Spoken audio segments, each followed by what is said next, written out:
How's it going, everybody? Welcome to the channel. This is Big Day Dave, and this is the post-episode 25 live stream. How is everybody doing out there tonight? I see that we got a couple out there already. Ryan, how are you doing? Well, this morning for you, but evening for us. Hope things are going good for you out there. Crimea River, I see you're out there too. I hope everything's going great for you. Hope everything goes well with the next round of treatments for you, and you get to go home soon. We're all thinking about you over here. But let me know, is there anybody else out there in the chat? And let's see, can't.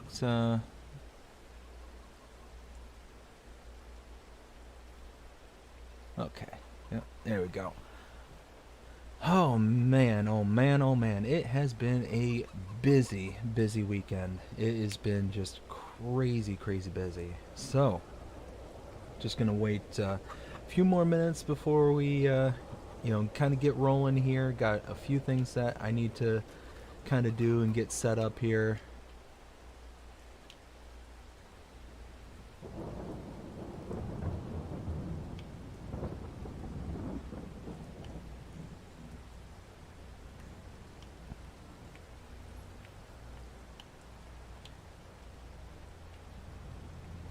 I thought I could load from this.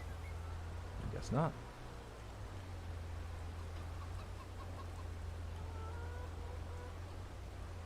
Jody, how's it going?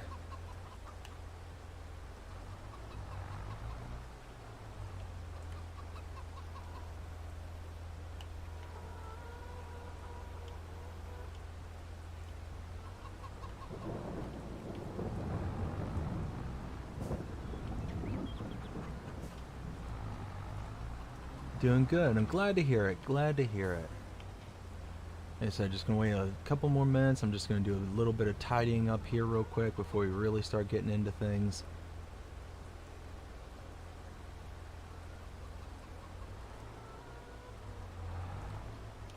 One last bucket there.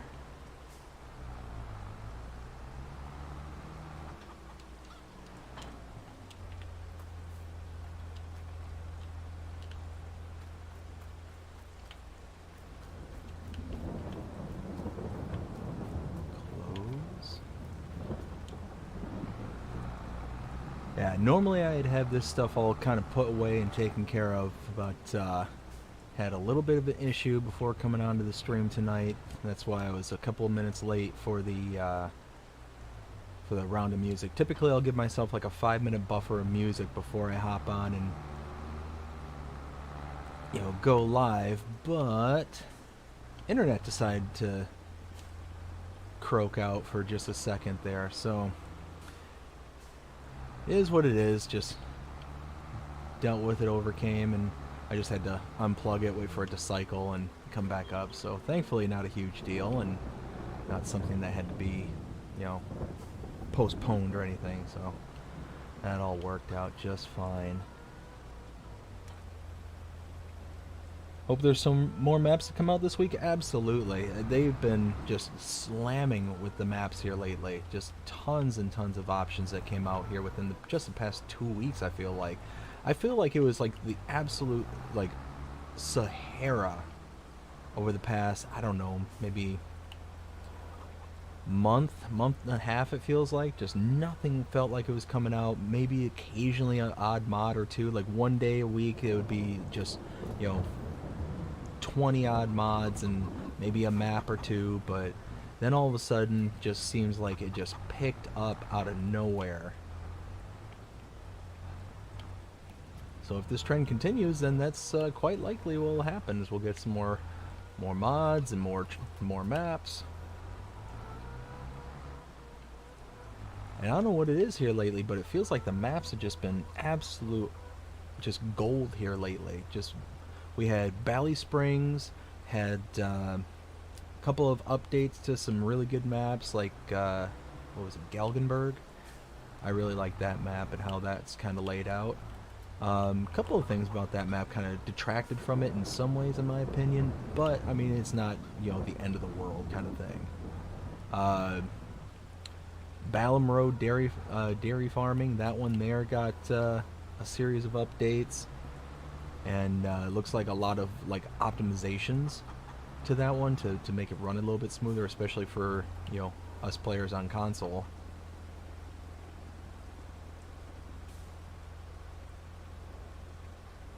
Yeah, yeah, exactly. It just seemed like things have been really kind of inactive over there at Giants, and then all of a sudden, like the past like 2 weeks or even a week and a half, like all of a sudden, just everything, just the floodgates have just opened.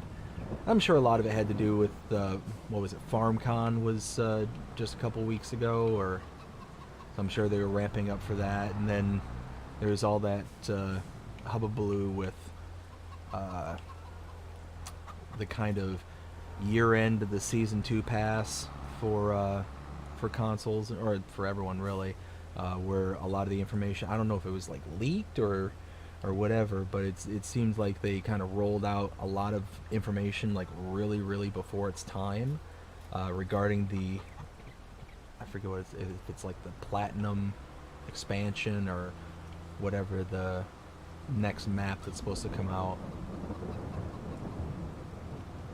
There we go. Park that there. Alright, so I think this would be a good time to start picking up the pace and figuring out and talking. As I mentioned earlier, it's been a busy weekend. My wife and I, we were in Tampa just yesterday, and it was a late night.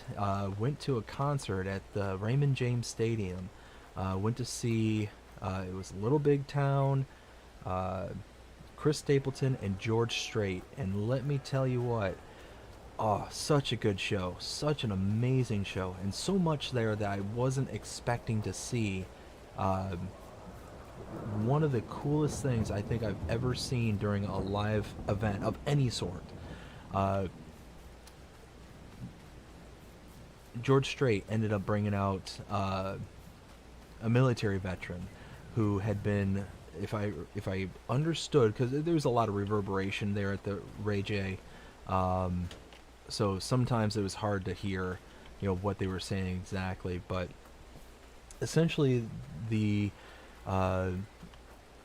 military vet there was, I believe they said, in Afghanistan, where he was ambushed, and during the ambush he ended up taking numerous rounds of shrapnel, still lives with that shrapnel to this day, and lost 10 of his battle buddies. I don't think I ever really mentioned this on this channel as of this point right now, but me personally, I have deep ties with military members. I have 2 brothers right now who are in the military services. I've got one brother who's in the Navy and another who's in the Army, and both of them are active at the moment. And when they brought out the veteran and they start telling their story and whatnot, it was really kind of hard to hear. But what made it really kind of special, the whole was George Strait. I didn't know this until actually going to this concert, and I wish I had. But I guess he has a charity where he reaches out to veterans all across the country, and at his concerts will bring them up on stage and honor them and tell their kind of story, and all that stuff. But he basically he asks what it is that they need to help their lives and help make things easier on them. And yesterday at the concert, he ended up giving a house, a full house, to this military member who, like I said, was to this day living with shrapnel still in their body from Afghanistan. Lost 10 of his brothers over in again, I think he said Afghanistan, but again, the reverb was kind of bad. But yeah, that, like, you could just tell that the wave of emotions just washed right over him. It was like genuine, like he was almost in tears, and it really, really, like, just the air was palpable at that time with just how powerful that moment was. Like, you can just see just the wave of emotions not only fall across him, but the entire stadium just went from just kind of deafeningly silent to just an eruption of people just chanting and cheering for this man, and just yeah, just it was a really good moment. And like I said, my family runs deep with military veterans and whatnot. My grandfather was in World War II. He was a paratrooper, had flown in and behind enemy lines, actually was separated from his platoon, was MIA for a good long while. Thankfully, he was able to hike his way out of out from behind enemy lines, and met up with some friendly people who was able to get him back across the border to his platoon. But yeah, it was pretty crazy story. My dad used to tell me that growing up. But my cousin, his wife, actually is a well, the whole family is technically, but they're a Gold Star family. She lost her brother over in, was it Iraq? I think it was Iraq. But yeah, the whole experience, it just brought up a lot of powerful emotions and a lot of just really cool, just real cool vibes throughout the whole stadium, and just to see this military veteran, who watched all that to fight for our freedoms, to receive something as grand as a house. It was just breathtaking, but amazing experience. And then on top of that, they did the whole the concert itself. Chris Stapleton ended up going on stage with George Strait at one point, and they ended up singing several songs. I didn't know this, but on top of Chris Stapleton being a performing artist, he's also a songwriter and has written several songs for George Strait that he has performed to this day. I had no idea about that as well. They ended up performing a couple of his originals that he ended up making for George, so that was really cool. And they sang as a duet. That was really cool. Let me go ahead and catch up with the chat real quick and see how things are going. How am I doing? Like I said, I'm catching up on how I'm doing. It's been a long weekend, very long. We're only up to last night. I haven't even gotten to today. I completely missed that part. Hope the map comes out this week. The European map. He's a real American. Yes, he is a real American hero. Absolutely. Anybody, in my opinion, who puts on the uniform, who will potentially go and fight for protect their country and protect our liberties, is a hero. Just full sentence stop. But then you throw into it, on top of it, the people who have actually been in combat, who have seen those horrors and things that they have to live with the rest of their lives. I just am in awe of them every single day. Just like I said, it's crazy. My papa was in the Korea War and in Vietnam. Oh wow, yeah, that's another real hero right there. To not only be in to be in war, but to be in multiple. To see what those things have to offer, and then to go back for more. That's another true hero. That's amazing. But let me take a look. I need to look at the weather real quick. How long is this lasting? Oh, it's okay. You know what? Let's go ahead and fast forward, because I got a couple of contracts I want to work on. Should be over at noon.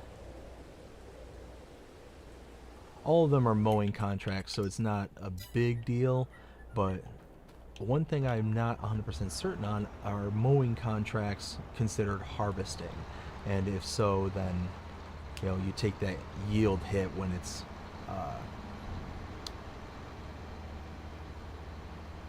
when you're actually doing the work. So I have, let's see, 3, 12, and 21. All of them are hay contracts. So I think what I'll do is I'll head up to 3, then to 12, then to 21. Just kind of do that full sweep. But then his lost his hearing.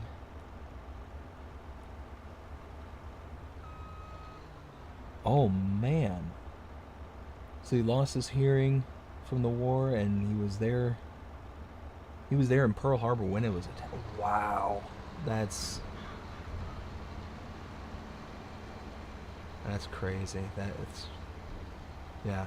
Again, that's a hero. Is your grandfather still alive, or, if so, please, thank them, for their service and everything they've done for this country. That's a again, another true hero.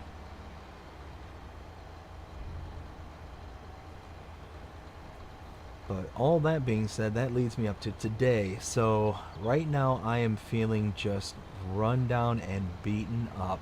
Holy smokes. So my sister-in-law and her boyfriend are getting ready to move. They were in an apartment and are now moving into a house. Well, anybody who's ever lived in an apartment on the upper floors knows how much of a pain it is to move from, from where your apartment is, in or out, doesn't matter. And thankfully they got a lot of the small stuff, handled. But she's going on, I think, 6 months pregnant, give or take. And, so she's only able to do the little things. And yeah, it was me and her boyfriend, and yeah, it was just all the heavy equipment, all the heavy furniture, the couches, the beds, the all that stuff. And then to take it from it was a second story apartment, taking it out of there, going up and down the stairs back and forth, and then going to the house that they're renting, that's a 2-story house, and going up the stairs with all the beds, because all the bedrooms are on the second floor. Yeah, I'm feeling very, very run down and extremely tired.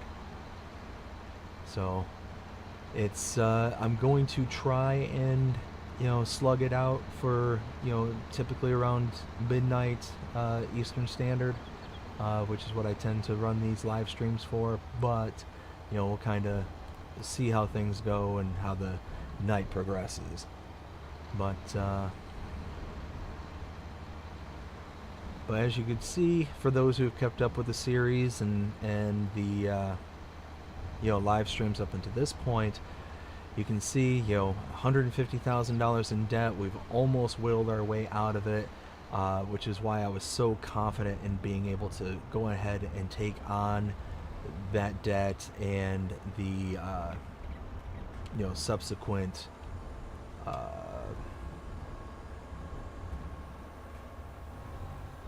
what's the word I'm looking for? All the stuff that's involved with the debt, for this set of equipment specifically, is because I knew that this time of month or this time of year I was going to make that money back real quick, so I wasn't too terribly concerned with that. And I felt that it was time to make the upgrade, to make it to where I'd be able to take less passes, have kind of a more, I don't want to say reliable source, but certainly a more streamlined process. And this particular mod, it's just a standard Krone Big M with a hitch, an actual usable hitch on the back. And because there's that hitch, it allows you to use the modded 3-point link that you can attach to any vehicle with a hitch in its place. So it works out very nice, because then I can do this setup here with the K-branded Tedder. So all in all, I'm pretty happy with this setup. It's Oh, oh, oh.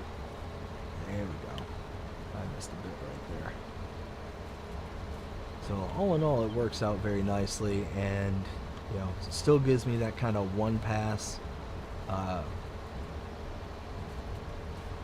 doing the grass work. I can do the tedding in one pass kind of thing. And if I really wanted to, I could hook up the baler to this as well.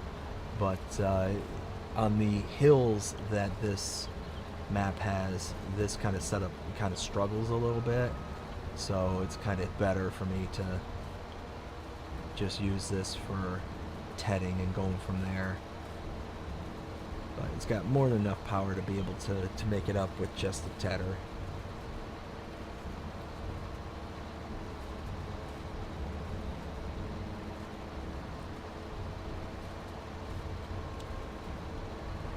Oh, hey. Wrong. Try that again. There we go.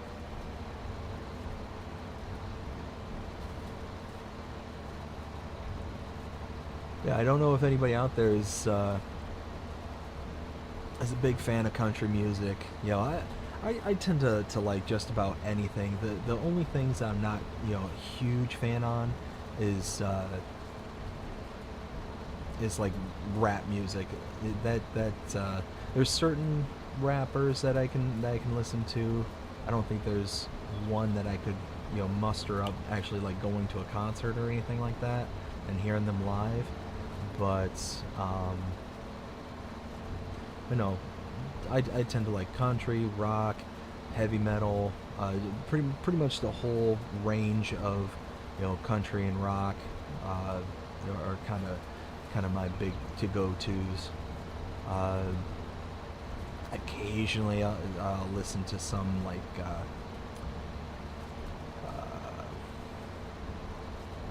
I don't know, kind of poppy music. Like my wife, she really likes the pop artists and stuff like that, so occasionally I'll listen to that when she's really wanting to listen to that kind of stuff. But the concert last night was really nice. I actually very rarely even go to concerts, so I'm trying to think. That was, I think,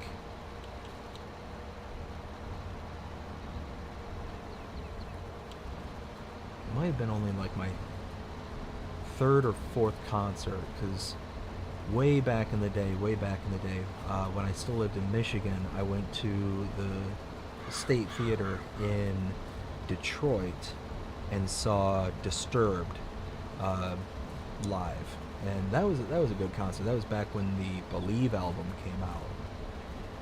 But I think the only other concerts I've seen other than that are like Kid Rock, Tim McGraw, and the George Strait from last night. Those are the only ones that I've seen up until this point. And me personally, it takes a lot for me to muster up the strength to go into the city and to do and see anything. I was born out in the country, and yeah, I was kind of spoiled in that regard to, now that I live in the city, city proper, to go out and to muster up the strength to like go into like the big city, that's just too much for me anymore. And I think a lot of it's to do with my age too. It's just I think I'm just kind of over that scene and not really into the whole, going around where there's a bunch of people and whatnot. Not to say that I'm like a homebody and don't want to go out and do nothing, but I tend to go out and I'll do like nature walks and going out into like the parks and stuff like that. And now that I'm a father and whatnot, that's kind of an easy thing to do, is just take my little one to the park and let her run around, and we'll go on the nature trails around there and have a good old time. Especially when you got the added, dynamic of all the silliness that's going on in the cities nowadays. You know, yeah, it just not worth it. Not worth it at all. But unfortunately, my one brother who's in the army, he ended up going up to New York. He just got restationed up there, and I know it's a matter of time before I'm gonna have to go up to the city and be super incredibly uncomfortable, to say the least. I was actually just hearing, now that they're up there, I've been paying more attention to what's going on in that area, and they were just having the riot from the Twitch streamer that happened up there, and yeah, that's crazy.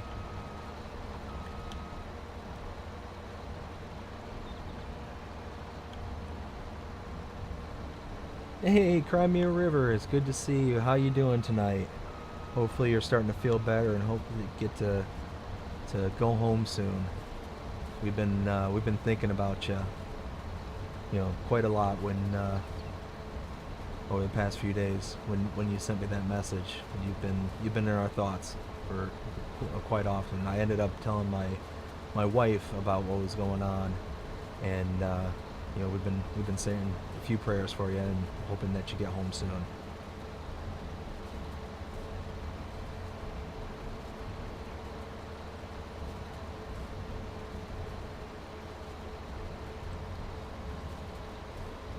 But no, like I was saying though,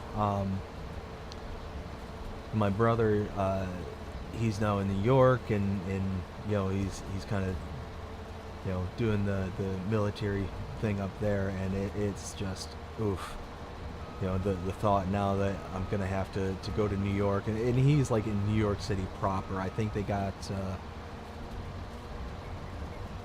I think he's stationed, it was Washington Heights, I think, and then I think they got an apartment there in the Bronx or something. I could be wrong about that, but it's like, it's New York proper, and it just every time I think about them wanting us to go up there and visit them, my heart starts skipping beats. Like I said, to kind of give you a little bit about my background, I grew up on a 300-acre farm, then moved to a 12-acre ranch-style home, and then from there, that's when we moved to Florida, where I've been ever since. And just where I'm at is, in comparison, it's 100% the city, 100%. But somebody who lives in like New York City or even Tampa, they would look at where I live and be like, oh, that's rural kind of thing. And it's like, no, you're on drugs. Kind of. That's what I would say to them. It's like, no. Going where I've grown up to where I'm at now, it's a radical change, radical difference. So I'm ready to get my family out of here and get back out in the country as soon as I possibly can. If I had my way, we would have been out there a long time ago. Let's see, hanging in there. Things are getting a little better. Oops, I'm missing everything. Thanks for your prayers. Hey, no problem, Crimea River. Like I said, just relax, try and do your best to get better, and hopefully, I see that you've been commenting on, the back catalog, as you're going through it. I hope you're enjoying it. I hope it's, helping out to be able to just,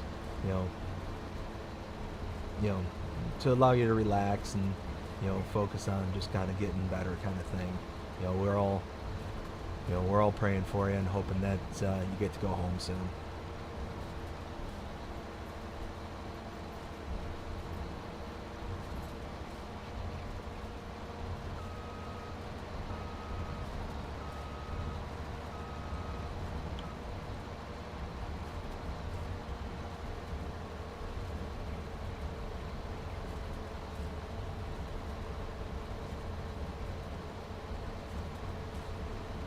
So yeah, this is one of those fields here that every time I get a contract on it and I always turn the worker loose on it, I don't know what it is, but it always seems like they get hung up and don't mow the field properly. They always like skip bits like right in the middle of it. So that's why this one I've been kind of, you know, just manually going through and doing it. So, you know, this one, it kind of is what it is, but the other two, what is it, 12 and 21, those should be, you know, pretty good to just turn the worker loose and, you know, kind of turn on cruise control. Oh, that's awesome. That's awesome. You know, hopefully they're able to get you out of there and just be able to go home and relax for a while, because that's honestly one of the worst things. Like last time I was in the hospital, it was for cellulitis in my leg, and they ended up keeping me in there for, I think it was like 5 days or something like that, and it was just awful. And the biggest part that I didn't care for is just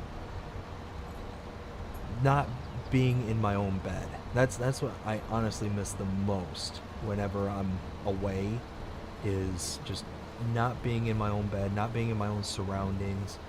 You know, the people there always make the, you know, they're always sweet, they're always very helpful, willing to, you know, go above and beyond, you know, the nursing staff and all that stuff.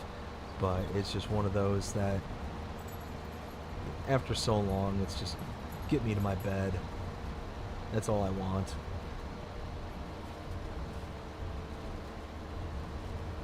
But no, I'm glad to hear that. I'm glad that you're hopefully going to be able to get out of there and just go and do your thing. All right, almost done with this field.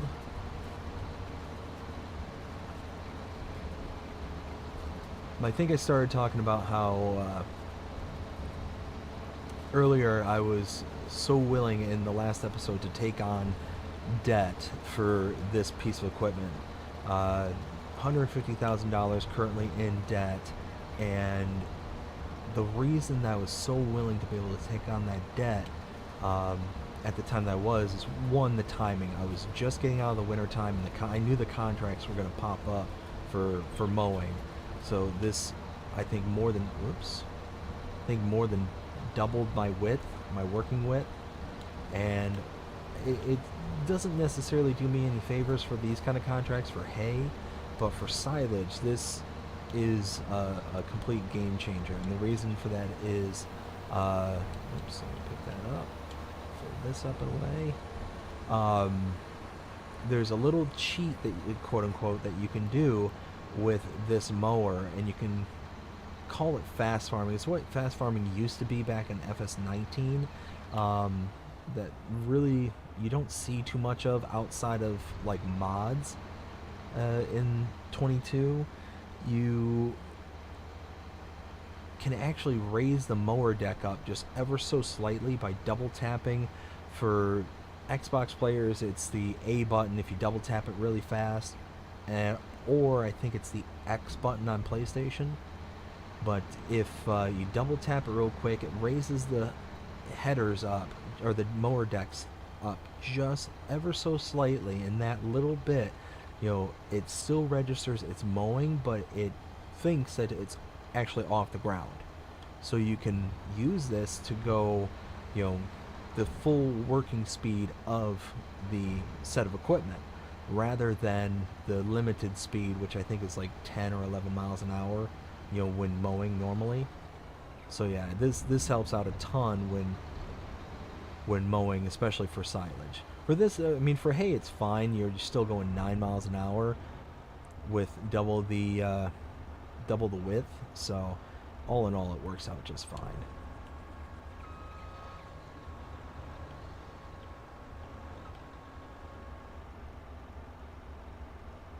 Yeah, so this mower is actually part of a mod. This is the typical Krone Big M, like I was mentioning before, but yeah, under mowers, it's a part of this one here. It's the mower and wrapper with hitch mod. So it actually comes as a pack, and you got a couple of balers here that you can connect using it. You know, you can the basic equipment, but you can actually connect using the hitch that's available on this. So normally this rear hitch is not usable, and there's no rear PTO on the normal one. You can kind of see it there just below the license plate. But yeah, this one will allow you to not only use that rear hitch, which I always put on this 3-point link, so that way I can either hook up to a tether or whatever the case may be. But yeah, it works very nicely, especially for this one here. Oh, going up the hills, as long as you're not using other equipment on the back of it that, you know, draw a lot of power, it works perfect. Just absolutely perfect. Like a tether is a good, you know, good tool to use on the back of this, because, you know, it doesn't use up a lot of power. Now with a baler, it kind of struggles, but because the square balers in the pack there, it's really nice because you don't have to worry about stopping and wrapping, getting caught up on hills or anything like that. It works very well. So yeah, I highly recommend this this particular pack for mowing contracts and just mowing in general.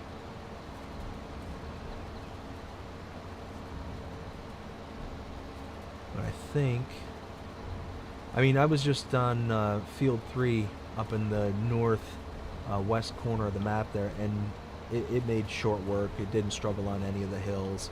You know, probably the worst thing that I could say is, you know, because of the way that the tether works, is that there's a couple of spots where it missed. But also the nice thing about this mower too is that because it kind of works like the butterfly mowers do on, you know, the normal 3-point link tractors, instances like that where it just kind of misses is pretty few and far between, because it'll sit there and adapt to the height and the train differences, so you're not really having to worry too much about, you know, missing patches like some mowers. Like you got that solid bar mower that I had, you know, it's nice, don't get me wrong, I absolutely adore that mower, but the problem is that because it's a flat bar mower, you know, it can miss on uneven terrains and all that stuff. So it's kind of the trade-off that you have with it. But this one, because you've got the pivot points on either arm and the pivot point on the front mower as well, it works out very nicely. And what's really cool too is that it works with workers, so you don't have to, you know, necessarily worry about having to do the entire field by yourself, kind of thing. Oh, I got a couple of patches there. And the real cool thing too about this set is because it throws a swath. Yeah, I missed that little chunk there. That's alright. We'll come back to it. Because it lays down a tight swath there, when it flicks it out with the tether, it only grows a little bit, so it's not a it's not like it's gonna miss a whole, you know, bunch. Now I know that we have tethers that will produce a swath, and I was thinking about doing that on the back of this. The problem I was finding is that, and what ultimately made me go with this particular tether as opposed to was it the Elho? I think it is. Tethers. Yeah, the Elho, this one here, because this one you can actually produce a swath and it works with a 3-point link. The only reason I didn't do that is because when I go into the turns here, it would miss a huge pile, and I'd have to sit there and run back and forth until everything was kind of absorbed and flipped to make the hay. So I think this kind of setup works out a little bit better, and I could have even gone with a little bit bigger of a tether, because then I would have been able to just go through the entire uh, turn and not have to worry at all. Like, you can see occasionally if I turn too hard, then I'll miss like a little pile kind of thing, but not enough to where it's going to be like, you know, not worth my time. The Elho, on the other hand, that one really makes it to where like you're having to back up, move forward, back up, move forward, like make multiple passes over the same area, and it just didn't seem worth it. And I did a test map. I have a map on No Man's Land where I tested that setup out just to see, you know, is it going to be worth it. And here we'll set up a worker, and you can see that, you know, this does work nicely with a worker. They'll just, you know, kind of do their thing, mow up and down the field, and they'll raise and lower the back tedder, you know, just like it's a normal tractor. So it's a nice setup if you just want to, you know, run off and do other things kind of thing, or, you know, just kind of go along with the flow. But let's go ahead. While they're working there, I need to grab the Steiger. We'll go with the tracked one this time. So, funny story. And such a funny story, it made me want to cry. To be brutally honest, it was, oh, so bad. So in between episodes 25 and now, I have worked on a few contracts, just to kind of get to a position to where I'd be able to come on to here, have just a couple of contracts to deal with, and not to be overwhelmed, because I knew it was going to be a very busy weekend with the concert yesterday, with helping my in-laws move this morning. You know, like I said, I'm absolutely exhausted right now, going up and down all those stairs and in the Florida heat. You know, I think it was 90, 93 with a feel like of over 100, I think is, you know, and anybody who's ever been to Florida in the summertime, the humidity is just brutal, just absolutely brutal. So doing all that work, yeah, just it takes it out of you. I know I'm gonna sleep real good tonight.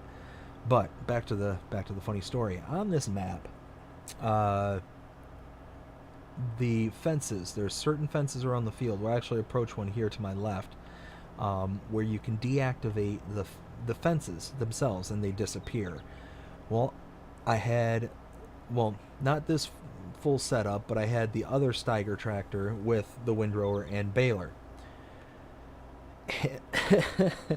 And I was over on field 20, just to the west of field 21, the one that's flashing there.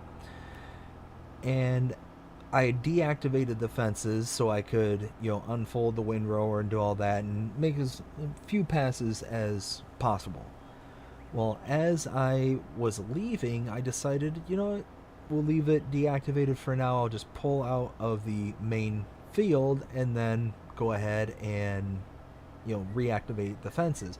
So, because what I try and do is in the background kind of thing is I'll, you know, make it quote unquote as easy as possible for me, so it kind of expedites the process, so it streamlines me from episode to episode kind of thing, you know. But obviously to produce episodes that, you know, either to prevent showing the same kind of material over and over and over in the edited videos, you know, I try to make them to where they're only like new to the series kind of thing. Well, you know, grass work I've shown several times in several different episodes.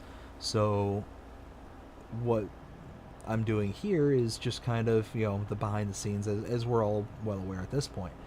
So as I was pulling out of that field, I thought I had pulled out far enough. I was wrong.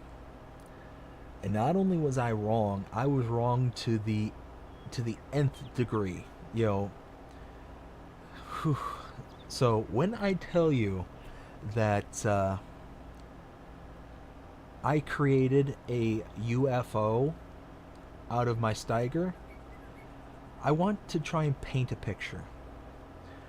We have this case Steiger, and because of this screen, we can kind of get some of the statistics here. 19.4 tons worth of tractor, probably a ton or two worth of windrower, and several tons worth of baler. As all that stuff, hey, as I activated that fence, the well over 20 plus tons worth of Steiger, baler, and windrower decided that it wanted to show me its greatest Peter Pan impression. And it started flying through the air with the greatest of ease.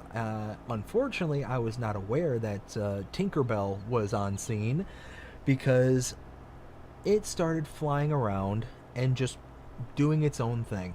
Just completely, just was in the air and was just going insane. There was no coming down. It was just, folding in upon itself. It was just all over the place.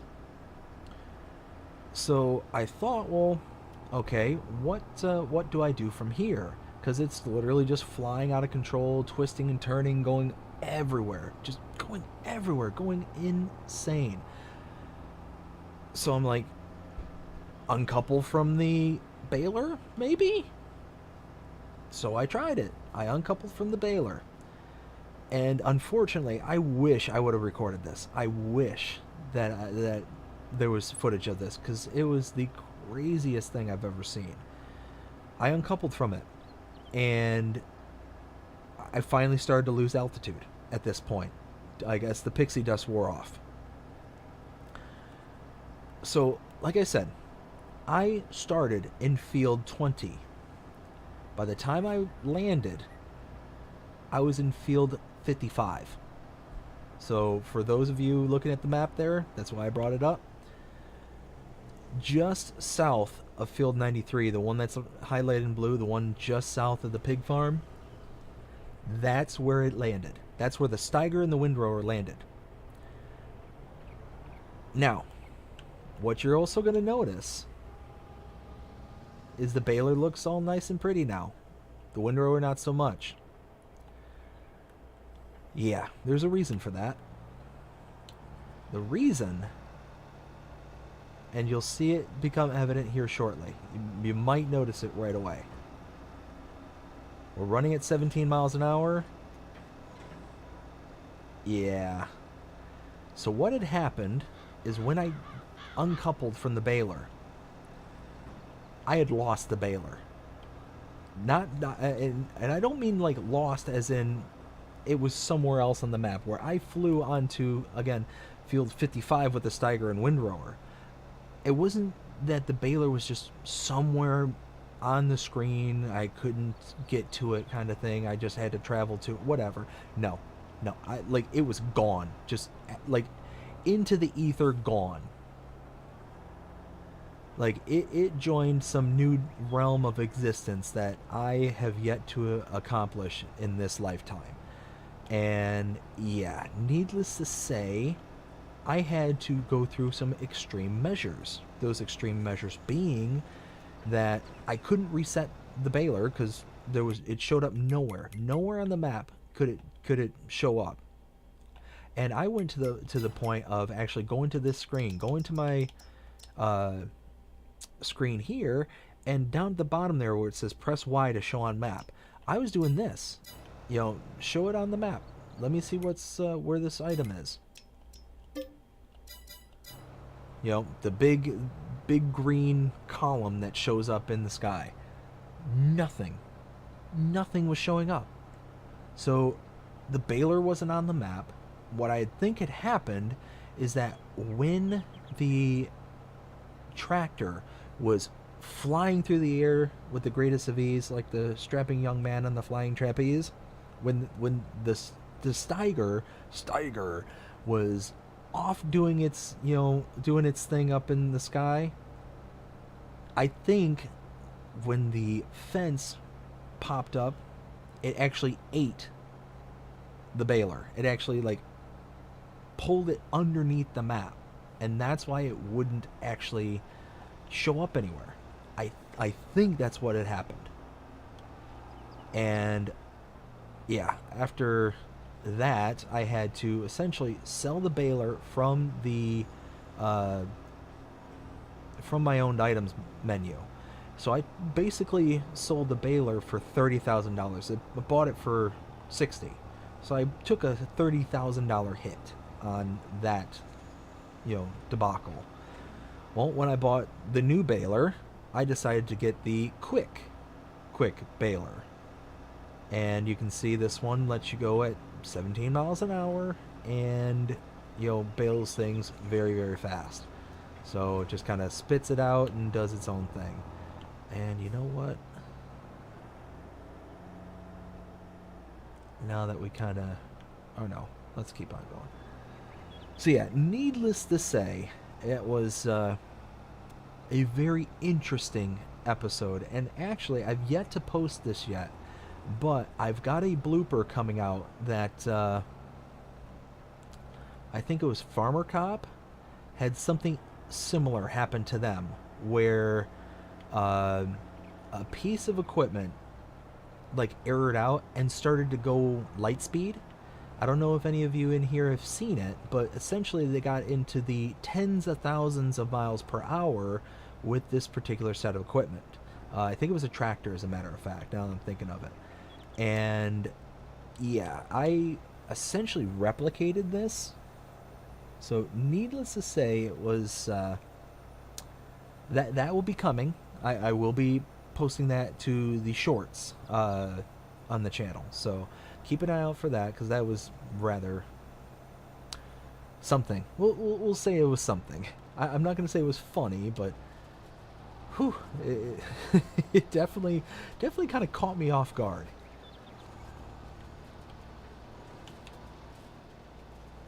But yeah, now we got the quick baler. Oh, I'm going to have to get that. I missed all that over here.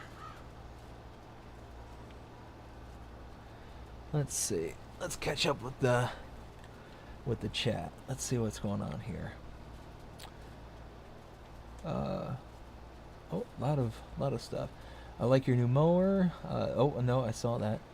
Nice, thanks for the info. Oh, oh my goodness.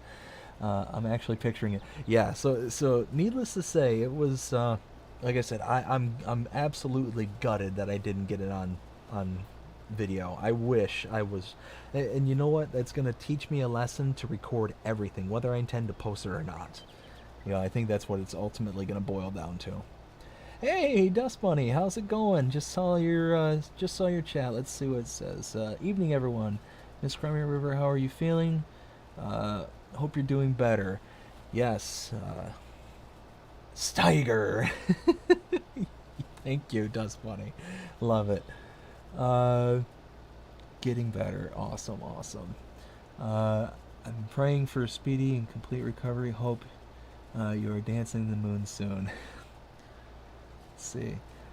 That's the baler I have. The quick baler. Love it. Yes. So the quick baler is awesome. This thing makes very quick work on your baling contracts, especially if all you're doing is running it on windrows. It can go pretty much the speed of whatever tractor you're hooked up to. It's very nice. Let's see. I'm well. How are you and your family? Dust Bunny, we're doing fantastic. You missed the beginning part of the live stream. It's been a busy weekend. Caught a concert yesterday with my wife. Went to see George Strait there in Tampa, and this morning and all throughout most of the afternoon, went and helped my in-laws move out of their apartment, which is on this. Oh, what is this tractor doing? I understand this is the wiggle bottom, but come on, this is getting to the absurd. There we go. Let's go. So yeah, I am absolutely just exhausted at this point. So I'm gonna try and tough it out and get to around midnight is typically when I cut off the live streams. That makes them about 2.5 hours long. But it's one of those that, depending on how the evening progresses, is gonna kind of determine that one. But we'll see. We'll see how things go. Outside of that, doing fantastic. Oh, so I was telling the story earlier, Crimea River, about the concert. George Strait, what an amazing show. If I understood him right, because where we saw him was at Raymond James Stadium, and Ray J uh, is not set up for concerts. It's set up for football and things like that. And it's where the Tampa Bay Buccaneers play. Well, the reverberation for when people are just talking is very extreme. Like I said, it's not meant for concerts. I mean, but don't get me wrong, it was an amazing concert. But you could absolutely hear the reverb and just the kind of percussions that were going on in that stadium, in that particular venue. But what an amazing concert! What an amazing man! I had told the story at the beginning of the live stream about George Strait. I didn't know this beforehand. He has a charity where well, during the concert, he brought on a military veteran who was wounded in, I believe he said Afghanistan. And again, the reverb, when they were talking was very hard to follow. And unfortunately, I have some hearing issues that when there's a lot of kind of background noise and things that are going on, it makes it really hard for me to hear what's being said by a single person. So when there was the reverb and stuff, it just made it that much more difficult. But anyways, he was telling the story about this military veteran who was wounded in Afghanistan, is still living to this day with a bunch of shrapnel in their body, after being ambushed, and I guess had lost 10 of his battle buddies in this ambush. Thankfully, was able to make it out alive, but has to this day live with the horrors that he went through, and and the losses that he suffered, but still has to live with constant pain and all that stuff because of the shrapnel in his body. And it was telling this story, but George Strait apparently has been doing this for years. Has given tens of millions of dollars. I think they said somewhere in the ballpark of $90 million to this, and they had gotten him on stage, and while he was on stage, they were telling a story, and after the story, George Strait gave him a house, and the veteran just immediately just started breaking down, and throughout the entire story and all that, he was standing at in parade rest, with the arms behind his back and all that, and had been very kind of stoic at that point. It's probably the best way I could put it. And all of a sudden he said that George Strait had mentioned how he was giving him a house for him and his family, and just immediately just dropped the stoicism. It was almost bawling at this point. It was just an amazing scene, an amazing concert. Yeah, so at the end of the day, it was awesome. And then me personally, I have several active military members in my family. A couple of my brothers who are active military. One's in the Army, one's in the Navy, and yeah, it was so it was just that added level of pride that was being a part of that, seeing that in person, kind of thing. And I had also had mentioned that my cousin who's more my brother, we grew up together, and kind of one of those kind of things. We basically we grew up together. We were with each other as much as possible, kind of thing. But his wife, well, the whole family, like I had mentioned, but his wife's brother, we lost him in, Iraq, I think. And yeah, they're a Gold Star family now. So it's one of those, like I said, my whole family, has deep ties to the military, and seeing that really just kind of brought a lot of additional emotions. And it just so happened, it just kind of dawned on me, um, to the concert, I just so happened to wear, my one brother who's in the Navy. He went to Annapolis for college. It's a part of the military, but it's their equivalency to college.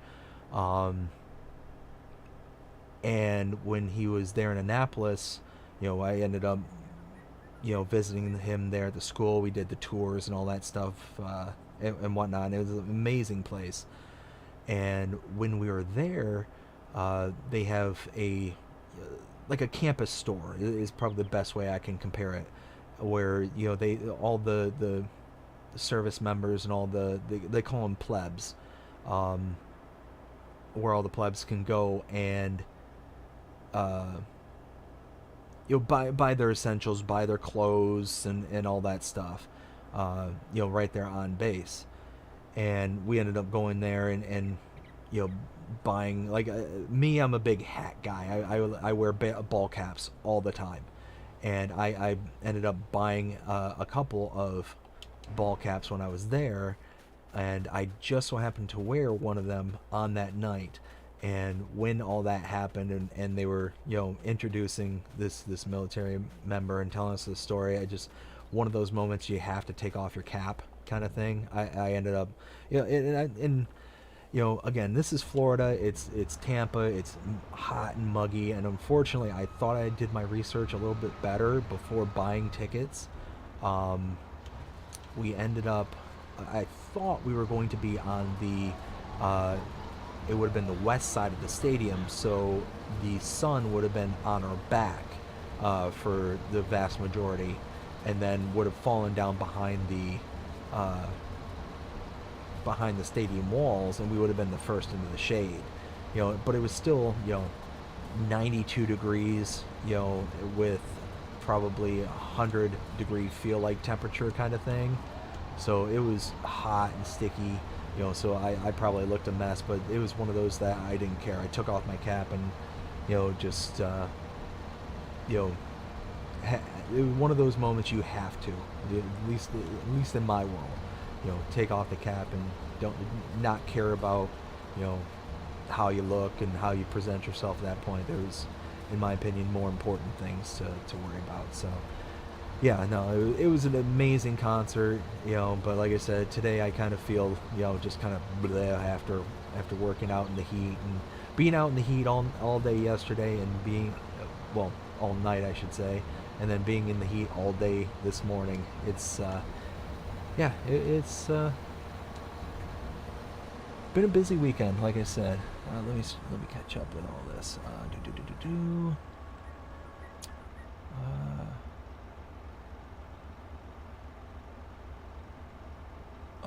Where did I leave off?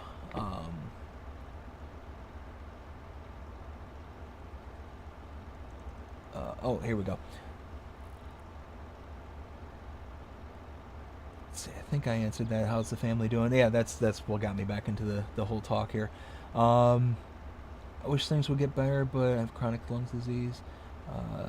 Is there nothing can be done? Is it COPD? George Strait, I'm jealous. I agree. George Strait is awesome. It is COPD. Okay.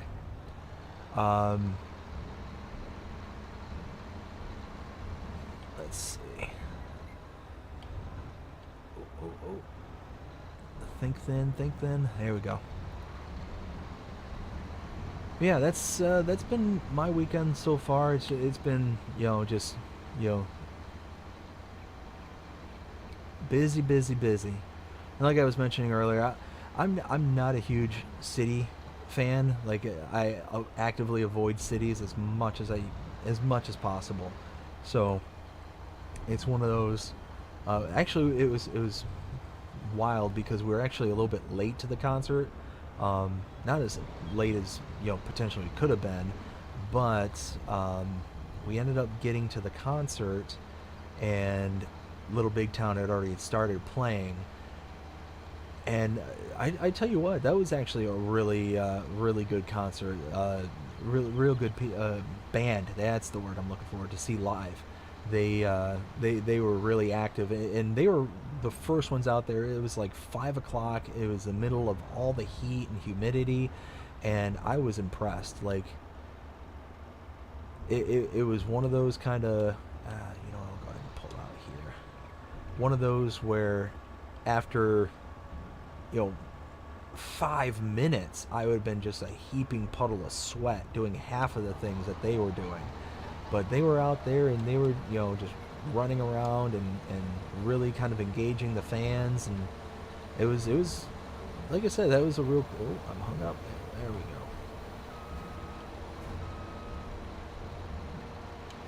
But yeah, they were really high energy. And then Chris Stapleton was the middle performer, and that was a lot of fun. Seeing him in concert, like you could tell, like he is just immensely talented. And I didn't know this until yesterday, but there's a female singer who will do background vocals with him. If you listen to his songs, you'll hear her. And turns out that's his wife. I didn't know this at the time, but he was doing the rounds there after it was probably about halfway through the set, and oh goodness, I'm all sorts of hung up.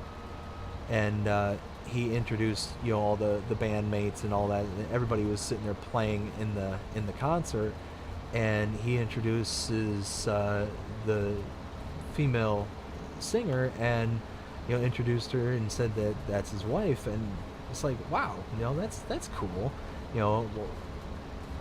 Not only being vocally and musically gifted yourself, but then marrying somebody who's also equally giftedly talented, and then going on tour and doing that stuff together. Like I think that's cool. That's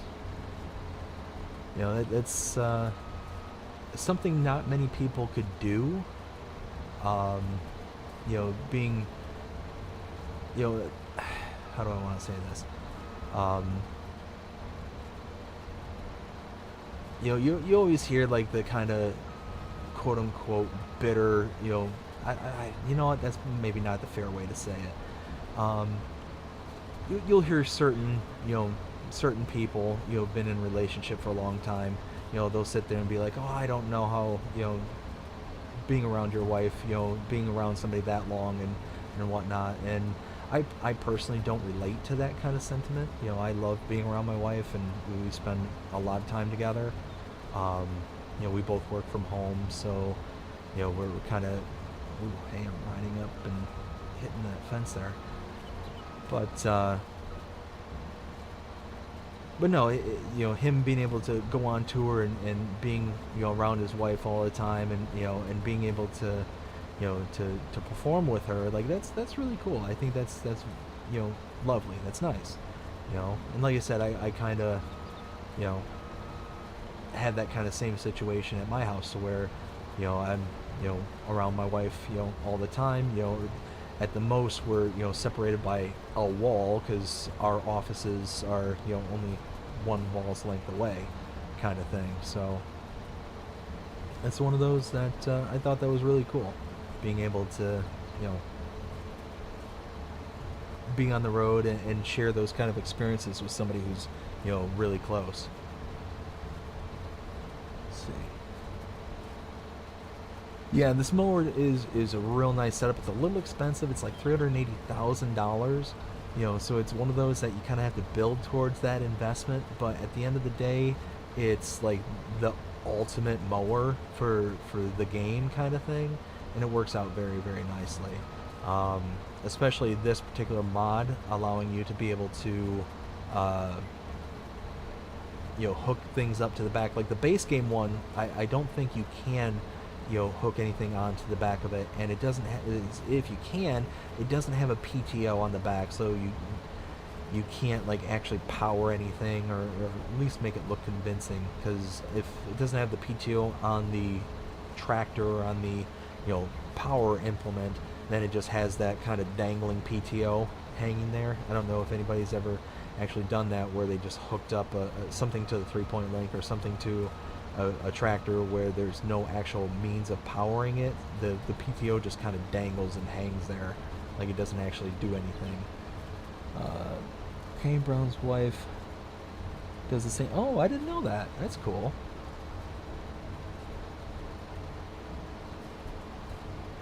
See, me, I just tend to listen to the music, but I don't like go that step further and figure out, the lives of the artists and all that stuff. So when I hear about these things, and it kind of comes as a shock kind of thing.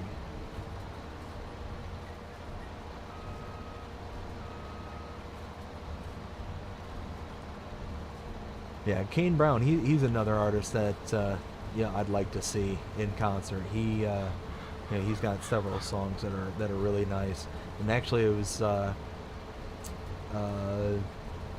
one song here lately I've been listening to a lot here that like I said, because of the relationship I have with my wife and whatnot, and how close we are, I find it highly relatable. It's Thank God. His song there, it's one of my favorites by him.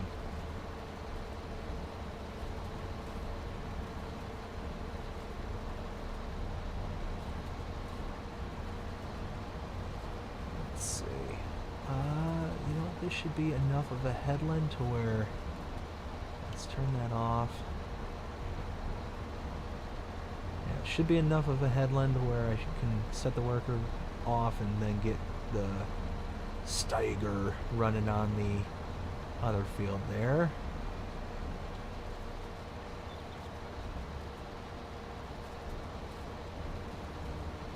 There we go.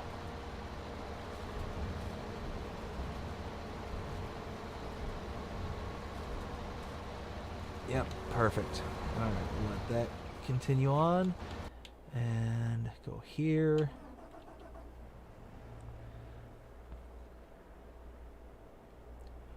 Oh, no kidding. I didn't know that.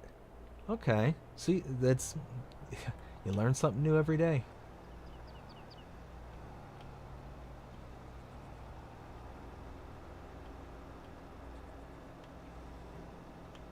But no, I mean, with me personally, it's one of those that... Like, celebrities and artists and things like that, I don't find them incredibly interesting. Like their music and their craft, I absolutely adore, and it's one of those, and grateful that they do what it is they do. But the people themselves, I try not to get too terribly invested into. Like, I don't like research their lives and who they're married to or anything like that. And that it possibly is like kind of the guy in me kind of thing. But it's just one of those that.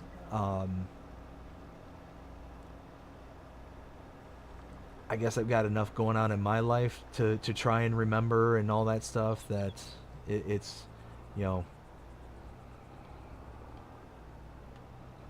to have somebody else's, not to have somebody else's, business or something like that. It's, how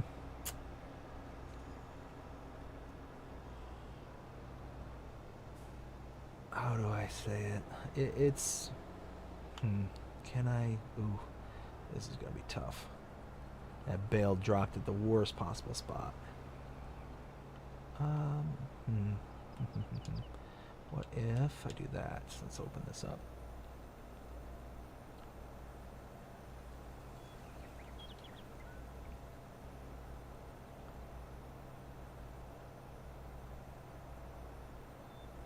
I don't know, it's just... I guess I never really invested the time to really, think of the people beyond their craft kind of thing.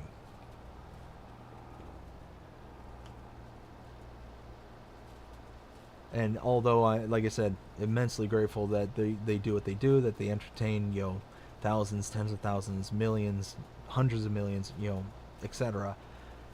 It's one of those that like kind of a good example. My wife, she goes on to Instagram, and she follows certain people on there, and one person in particular, as I mentioned previously in live streams and whatnot, I'm a big hockey fan. Grew up just absolutely loving it. Being from Michigan, it's either you're a hockey fan or, you know, I mean, there was a point in time where you could say that you were a Tigers fan, but it's few and far between. Um, but no, Detroit, especially at the Red Wings, especially the time that I kind of started watching them, they were at the tail end of what was known at that time as the Dead Wings, when they were, you know, 60 odd years since their, last Stanley Cup and whatnot, and that's when they really started to go on a dynasty tear. It was during the mid '90s to late 2000s. Well, not even late 2000s, like early 2010s, maybe even 20 teens, because their last cup was in '08. Anyways, because I was such a huge hockey fan, I had introduced it to my wife, and at the time, she was a huge Philadelphia fan, and not the Flyers. She wasn't a really big hockey fan per se. Before it, she would go she's gone to games and whatnot, but she was never like really big into it until she had met me, and through the course of us being together, she eventually became a Red Wings fan. And like I said, she used to be a big Philly fan. Her brother-in-law, her sister's husband, who again you know, was a Navy man. He's no longer with us. He ended up dying as a result of being in the Navy. I won't go into too much detail about that one now, but they were very close, obviously, and she essentially watched him, suffer and pass, and she actually became a Philadelphia Eagles fan because of him. And he was pretty much anything Philly, any sport team that was Philly, he was all about. That was where he was from, is where he grew up. So he was big into that. And unfortunately, and saddens me to this day, but I never got a chance to meet him. Unfortunately, he had passed before my wife and I even started dating. But it was one of those that she eventually became a hockey fan, and it was through me. Well, she ended up following one of the players on Instagram. His name was Anthony Mantha, and really actually started following his wife, who I don't know what her name is off the top of my head, but they ended up exchanging several messages with each other. I guess she does some kind of business like through Instagram and whatnot, and they had actually started talking back and forth over Instagram when his wife became pregnant.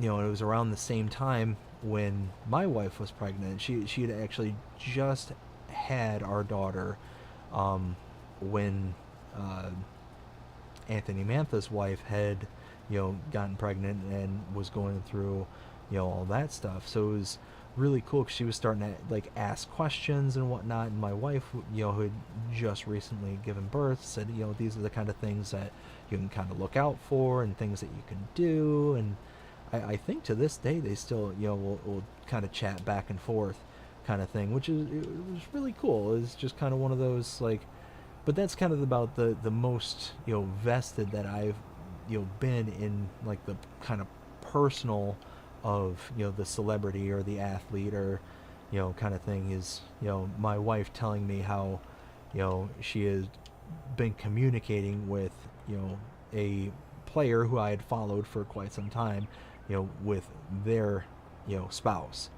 which thought was real cool, and she got a huge kick out of it because like she kind of got that like real kind of personal, sense of hey, I've been following this team. I'm really starting to get into hockey and all this stuff. And one of the players' wives, hey, I'm in active communications with, and all that stuff. And then, unfortunately, it was either later that season or maybe the season after. No, it would have been later that season. Unfortunately, he got traded to the Washington Capitals. So she was really bummed out when that happened because she was really vested in, in him. But her favorite player to this day and always has been is the captain of the Detroit Red Wings, and this back when he was a rookie, when she really started liking him, Dylan Larkin. So it was one of those, she's really gotten invested in the team over the years and whatnot, which is really cool. Let's see. Let's see. You're doing some logging, Joni? That's. Are you still on the map where you're doing the coffee harvest? Is that the same one you're doing there? You had made mention earlier how you were harvesting coffee, and I had sent you a message back. I don't know if you saw it or not, but when you were doing the harvesting, did you use that? I think it's the Jackto harvester.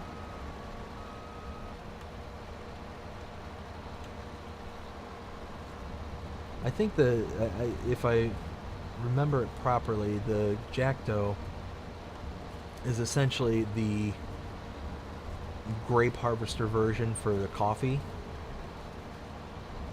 Yes. Oh, cool, cool. Which map are you doing that on? Because I know coffee is like specific to certain maps, so I think those are mainly South American maps, if I'm not mistaken, that you can harvest coffee on.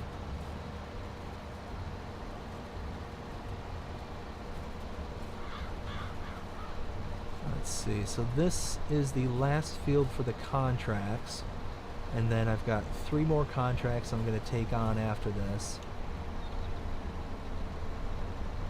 Oh goodness.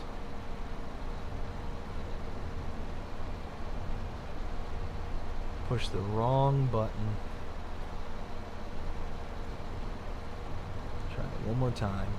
Boop. There it goes.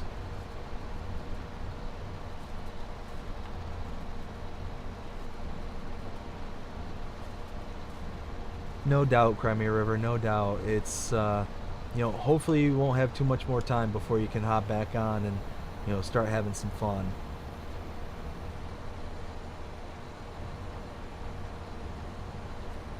Yeah, I don't know how they necessarily do it, but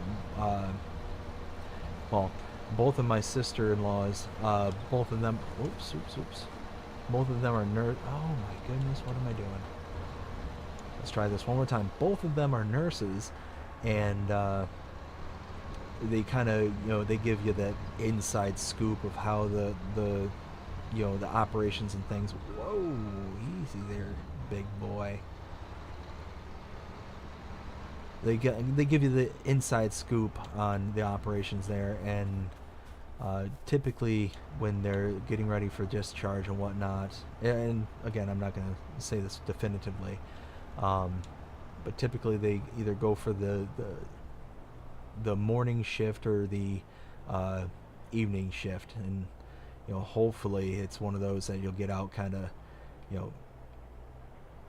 mid-morning or and whatnot, so you'll be able to get home and still have plenty of daylight to get home, get acclimated, and kind of go from there, kind of thing, and get some time behind the screen and get to relax. Like I said, it's one of those that here's hoping sooner rather than later.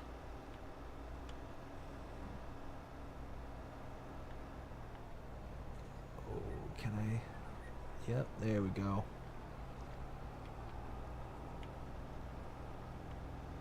See, I'm starting to get better with the wiggle bottom trailer. I'm starting to learn to stare at the front of the tractor rather than the rear. I can be taught. There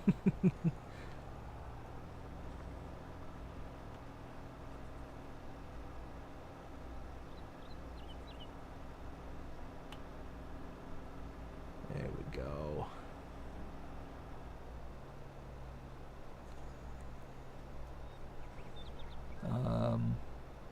The hospital I go to discharges through the day now. Oh, okay, so it's one of those kind of, as the day progresses, hopefully you'll be able to get out and, like, there was one time, like, was it the most recent time? There was one time where I was discharged at like 11 o'clock at night or something like that, and I think a lot of it had to do with how busy the staff was at the time, and this was several years ago. Um, but yeah, no, it was just one of those that I was supposed to be discharged like throughout the day, but because of how busy they were, they ended up discharging me super late at night, and it was just one of those, like, you know what, it's so late, how about I just stay here another night? Not really, but it was one of those kind of sentiments. It's like, why am I gonna bother just getting all my stuff, and like, I just want to go to sleep now.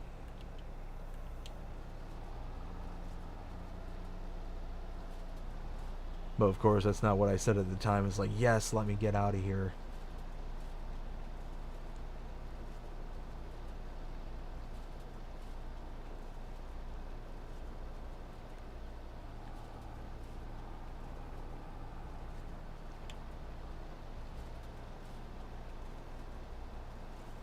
Alright, so progressing pretty good on this. It's I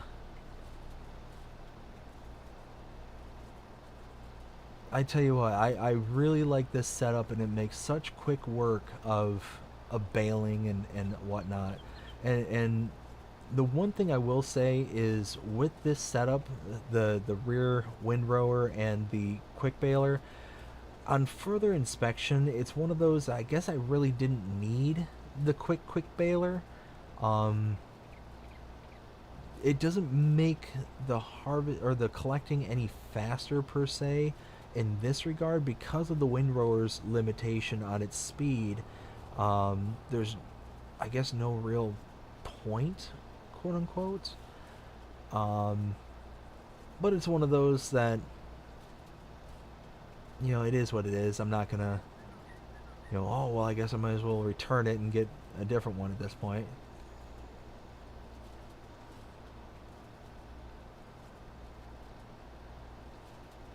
But no, this is probably one of my favorite setups when it comes to grass work of any sort. Is the rear trail windrower with the baler attached. I will occasionally use the front windrower, the one that'll go on the front 3-point link, um, and then kind of go from there. The problem with that is that because the windrower is so far away from the baler itself, unless you're using like the quick baler like this here, um, because it has such a wide pickup range, it leaves the ability to kind of miss some of the swath and whatnot. So it's one of those that, I think this is kind of the ultimate setup when it comes to, and again, that's my personal opinion, kind of thing.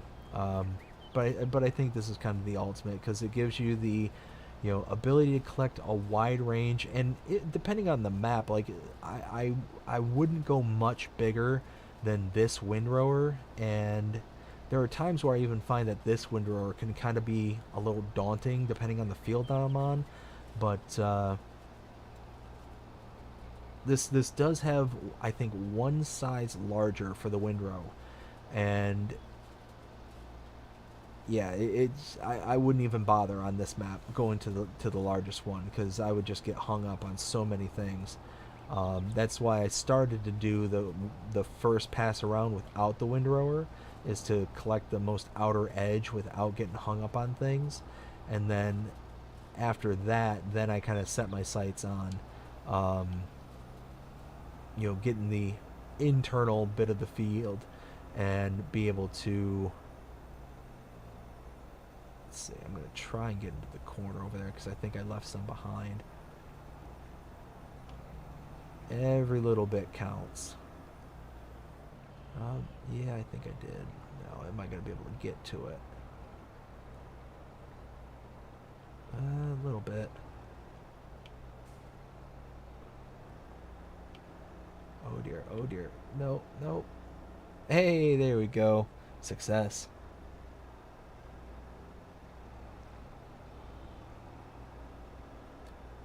Recanted Alvarado map? Oh, Jody, are you playing on PC? Because I don't recall that particular map.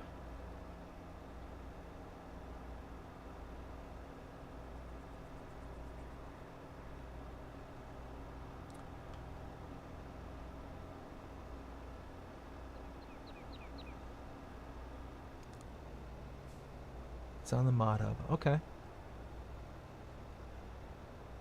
Yeah, just that one I don't recall off the top of my head. What am I doing? Why did I do that? Or no, I want to leave this here. That's what I was doing. Aha. I did leave that on. Alright, so what I want to do now is grab my pickup truck.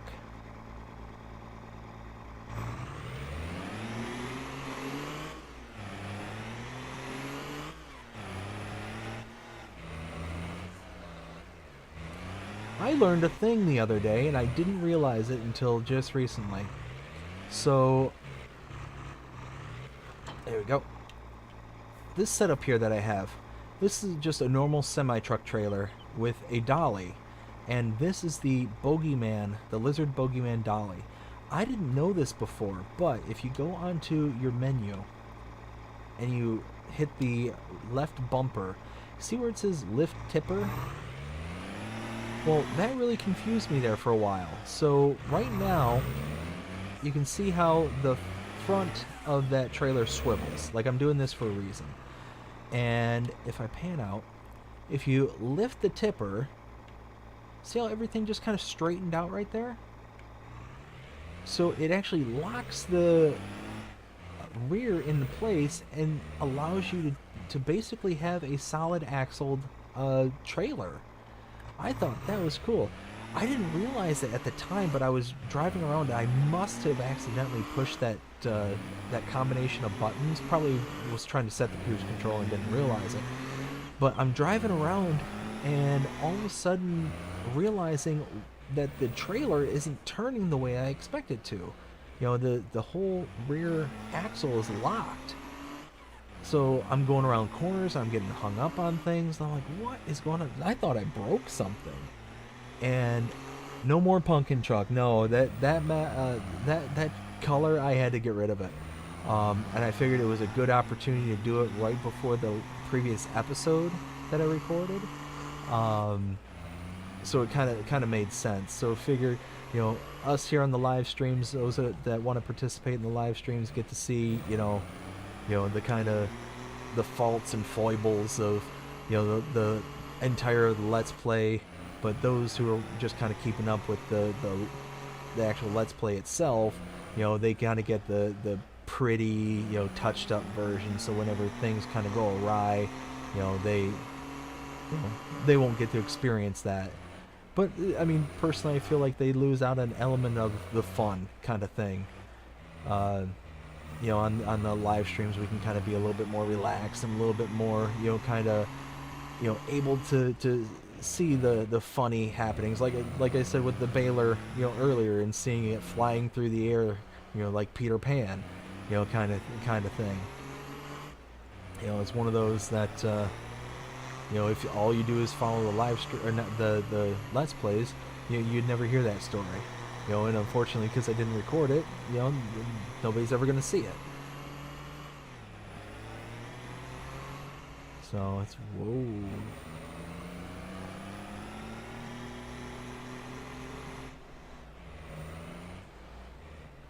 Yes, that would be, you know, that's actually not a bad idea. Maybe when the holidays roll around, you know, start doing like themed vehicles and stuff like that. Like paint the truck orange for Halloween, orange and black, orange and purple, and then for you know, for maybe Thanksgiving, like reds, yellows, like all the various colors of fall, orange, Christmas, red and green, you know, things like that. That'd be kind of fun. Get into the festivities.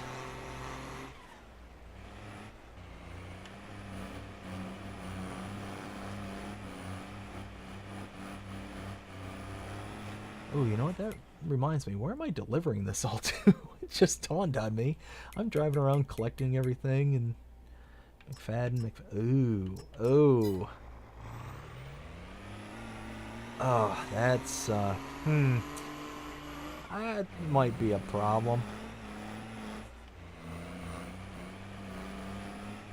For those of you who are wondering why I'm wincing right now, McFadden is the sell point, the sell everything sell point that I installed inside the hut, or in the barn of the side farm that's just down the street here. And for those that are familiar, there's not a lot of space to work in there. So yeah, this might be, comedy may ensue. Let's put it that way. We might see. Oh dear. We might be seeing some.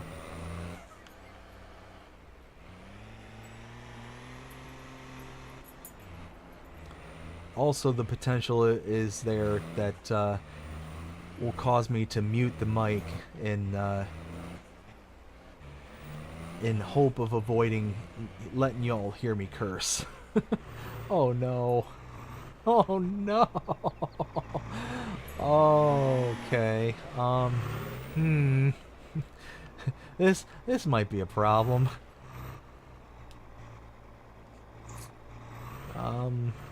Do I chance it? Here, let's do this. Oh, come on, camera. You know, in Farming Simulator 19, we had the camera lock. What happened to that in FS19 to 22? Why is that no longer a thing? Like, why is the camera always shuffling around and moving? Oh dear. Oh dear. Oh dear.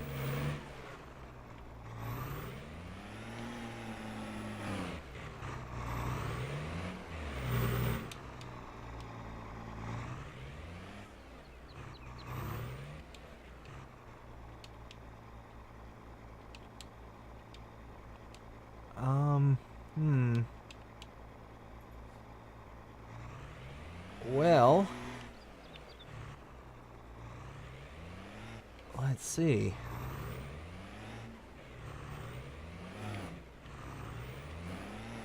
Oh hey, oh hey, there's a wheelbarrow there. Hey, let's not do that. What is going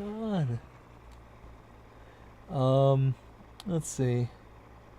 You can make roasted coffee. Yes, that is one of the things that a lot of those coffee maps will let you do is roast. That is cool. Okay, let's lock the back.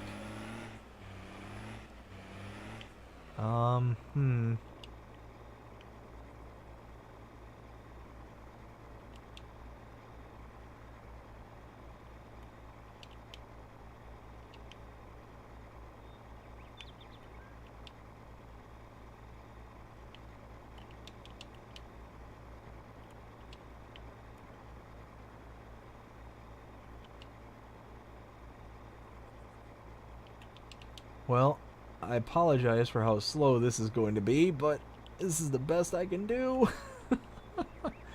Once I get it down to a single row, I think I'll be able to...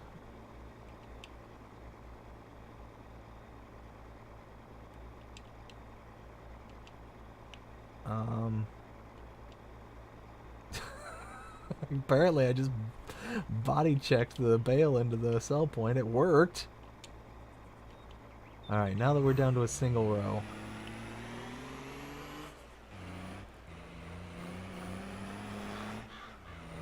Okay.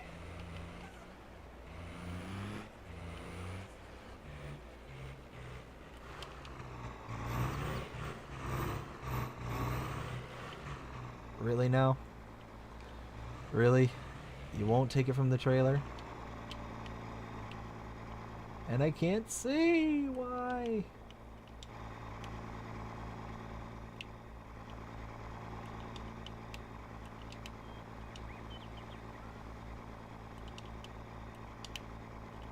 Oh dear, not that, no, stop.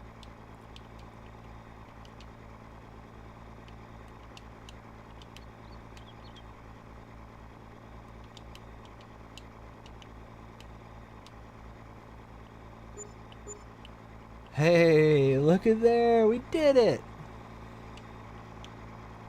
Alright, now let's lock this. This is the huge advantage of that locking dolly there.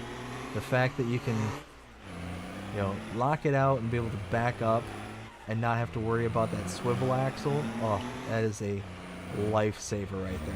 Whoa.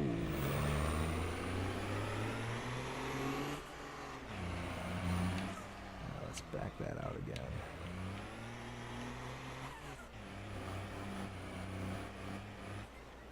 Holy smokes. There we go. Wait a minute, did I just see that? Wow, that just dawned on me. One field completed all 3 contracts. The rest of the bales are mine. See, this is why, for anybody that I talk to, I always recommend doing baling. Always. If you want to make money and you want to make it fast, you know, well, as fast as, you know, possible, baling is the way to go. The number of bales that you need compared to, nope, going the wrong direction.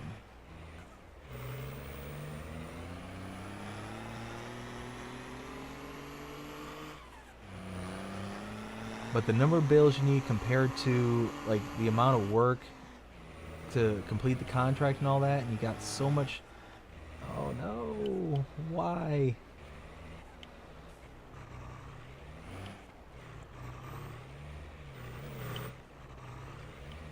Oh no, did I just...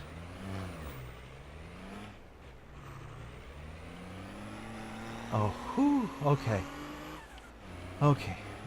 Breathe. I can relax. There we go. Alright, so let's go ahead and do this. Round 2.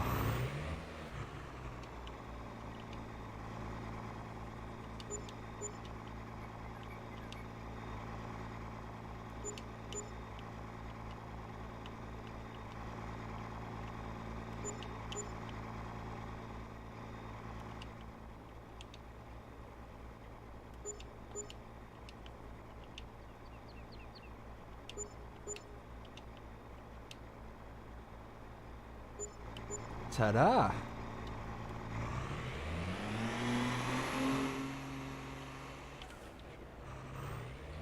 Alright, let's get the third one. Let's see. This is gonna be fun to watch. Yes. Fun to watch, not fun to do. Let's see. Love Brazil maps. You know what?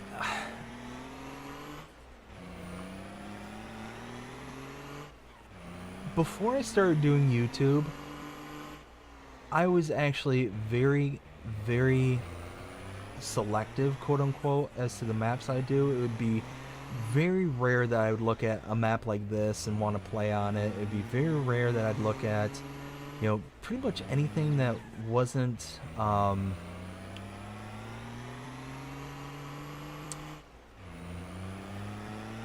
like it had like a certain set of criteria. But ever since I started doing YouTube and kind of doing the Let's Plays and all that, it's been one of those where my tastes have really kind of grown, for like the different kinds of maps, and there's been several Brazilian maps, or I should say, South American maps just in general, where they're just amazing. Like there's oh goodness, I can't remember it. Parambias or Parabias. Uh, I believe that's the map, but that map is absolutely stunning. The road network is absolutely intense. If you're not paying attention, you're falling off a cliff practically. There's several bridges where you could just fall into the river system there. And I mean, it's mainly just a large grass map is essentially what it is, but at the same time, it's just one of those, like, it also has that kind of start from scratch kind of element to it. Ooh dear. Well, thankfully I can't break my own stuff. But yeah, just there's several out there that are just really really nice. And like I said, ever since doing YouTube, my tastes have kind of evolved beyond like what was the very kind of my version of cookie cutter kind of map kind of thing. Like I'd have to see like very specific features or very specific attributes to a map before I'd be like, yeah, I'm gonna try that one. But now, it's I've grown. I have evolved.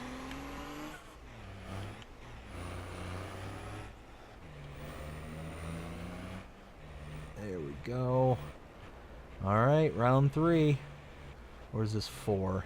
It's contract 3, but I think this is technically round 4, because I think the first round I was defeated.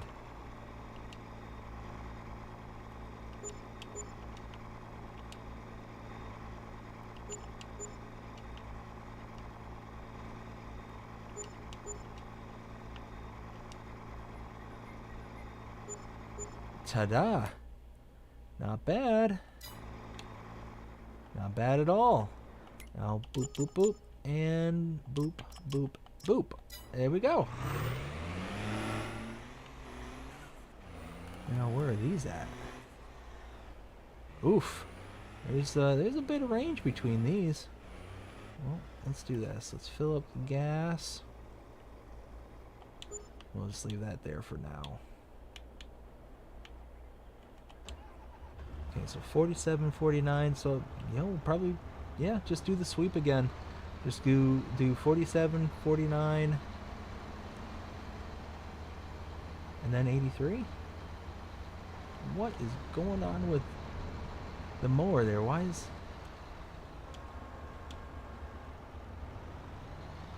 I just feel like the decks have a lot of sway in them for some reason. It's like they're dancing. They're dancing.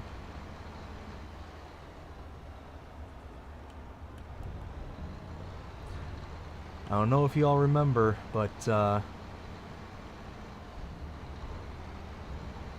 remember me telling, I think it was the last live stream, you can tell when Dave's tired when he starts getting a little goofy. And if you can't tell, I'm starting to get there.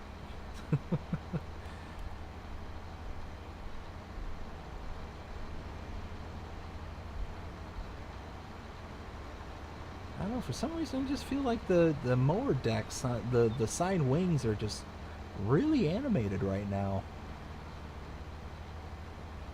Like they're really out there.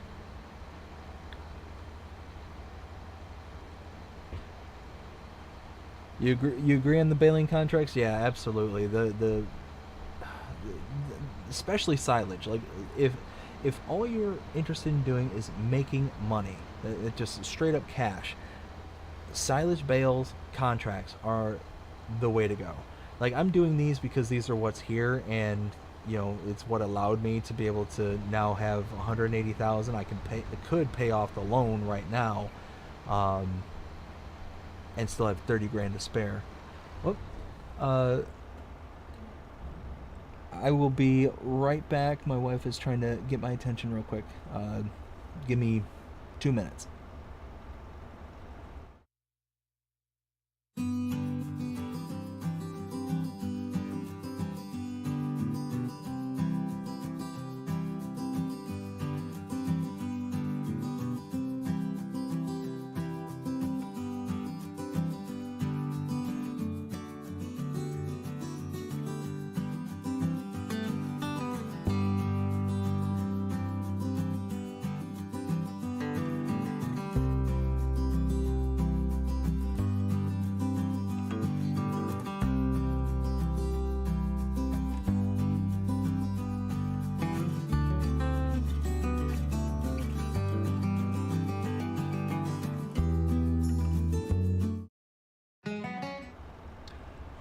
That was the wrong one. There we go. I'm back. Sorry about that.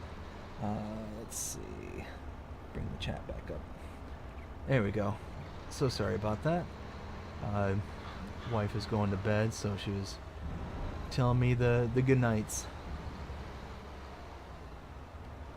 Let's see. Let's drop this down here. Oh, cool. No longer have the animated. I don't know why that was really kind of throwing me off there. How animated those decks were getting. Let's lower that. Actually, turn that on. Turn that on. Did I not lower that? I did. Okay.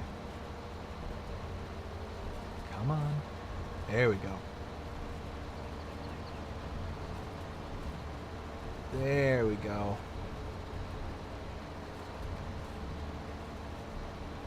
And see, the other reason that I really enjoy this particular mower, something else has dawned on me, is the extended reach that you get on the outer border of the fields. So one thing that's really good to do, especially with baling contracts, is riding right on the edge of the fields themselves. And if you're able to go ahead and like ride out the edge, like this map's a little weird because of the type of grass that's used. It doesn't actually produce like this kind of lighter green here, that's giving me grass, but this kind of darker, shorter green kind of stubble, that doesn't give you grass whatsoever. It gives you the mode effect, but not like an actual product to benefit from. But so normally on other maps, like if you watch the Iowa Plains View series or anything like that, you'll watch me ride right on the very edge of the field, so that way, especially with contracts, you know, you're getting as much product off the field and off the border of the field as possible, while at the same time,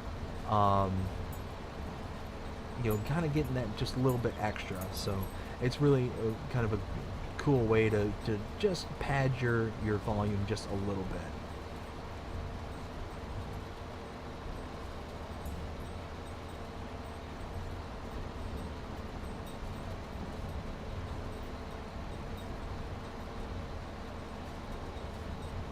Huh. I have no idea why, but my two dogs. So I've got 3 dogs in total, and 2 of them are males, and 1 is female. And the 2 male dogs, like their size difference could not be any further apart from each other if I tried.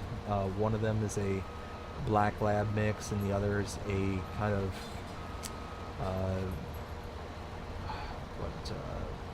like a Jack Russell mix. And for some reason, just like 2 seconds ago, the black lab was just hovering over the Jack Russell. I don't know if he just moved the wrong way and it just annoyed the lab, or I don't know. I don't know what just happened.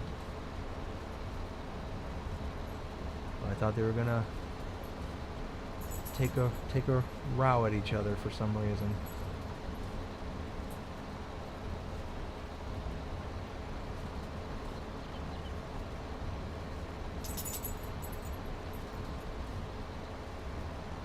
And you know what? That also something just occurred to me. I need to give my shout outs to my members. So Crimea River, being a tier 2 member, thank you again so much for being a tier 2.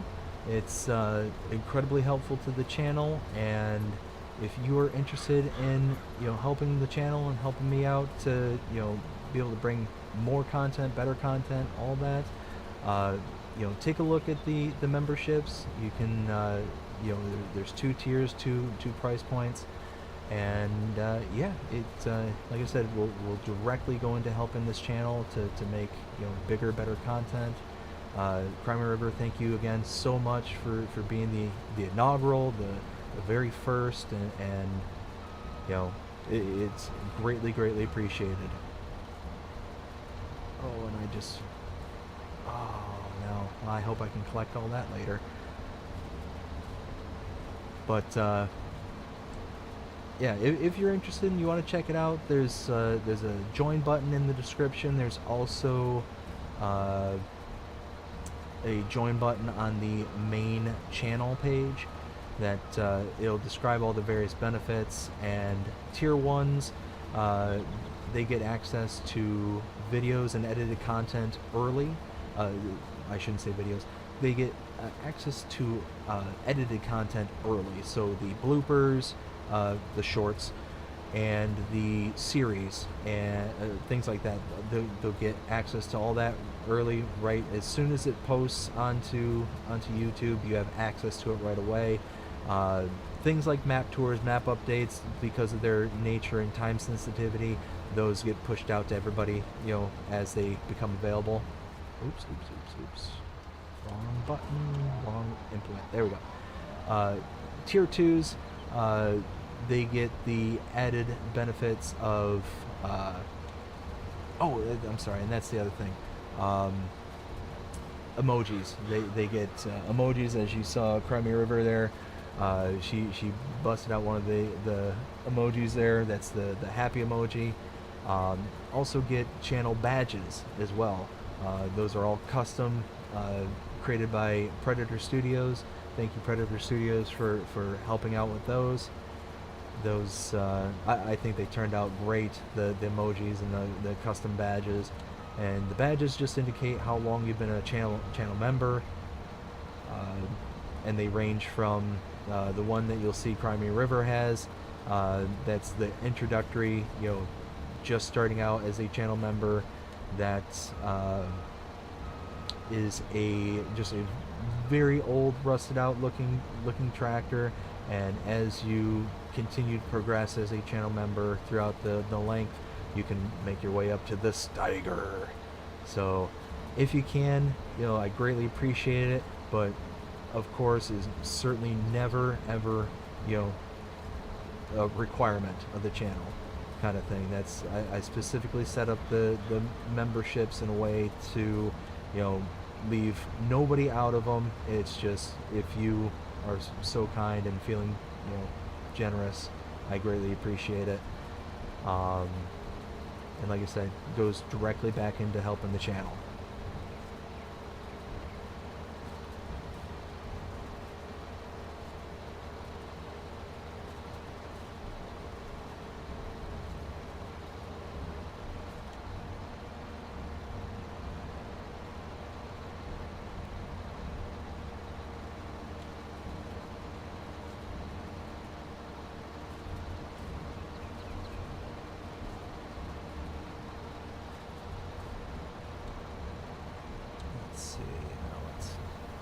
This up, turn that off, fold that up.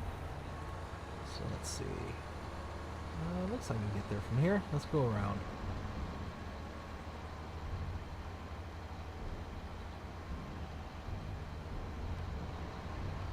Alright, now tell me that I'm specifically driving like this to prove a point. The decks aren't wiggling anymore.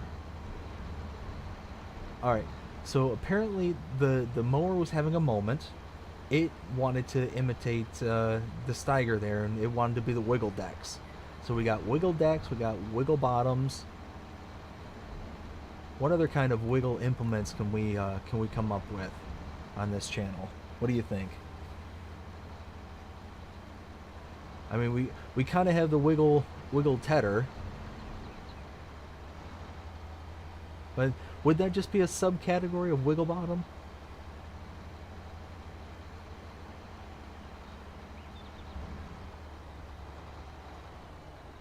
Oh, you know what, Crimea River, you at? Whoa!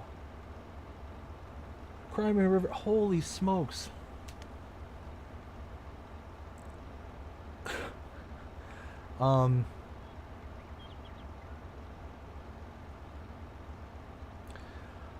Thank you. Wow, that's actually that's my first super sticker. That's thank you. That's you are way too kind. And a great friend of the channel. Thank you. That's wow.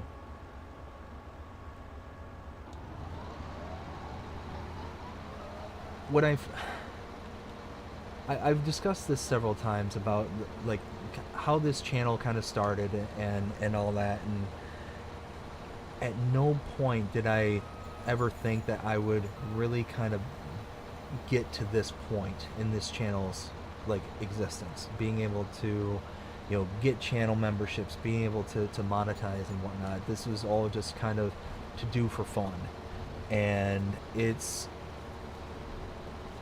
to have such a great community. We talked about this last time, just how great the community and great the people are.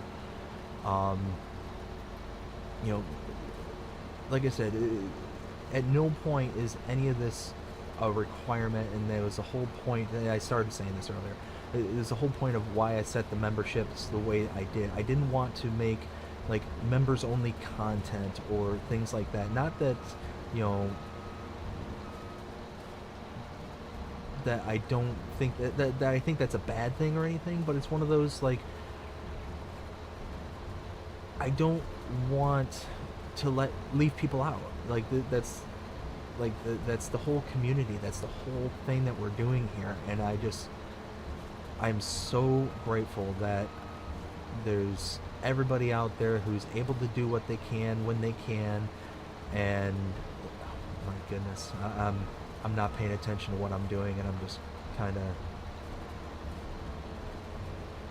again, thank you so much. It means a lot, especially you being where you're at right now. That just kind of hit on a whole new level. Like, thank you so much. Let's see, what did you write there? It's not much, but it's something I have been wanting to do for. Like I said, it's extremely appreciated. It's like I'm having a hard time finding the words of just how grateful I am to everybody who's watching, to everybody who's participating on in the comments, in everything. It's it's amazing. It's just an amazing experience. It's been amazing to get to know the people here, to get to talk to you, to interact, and everything there. And again, Crimea River, thank you so much.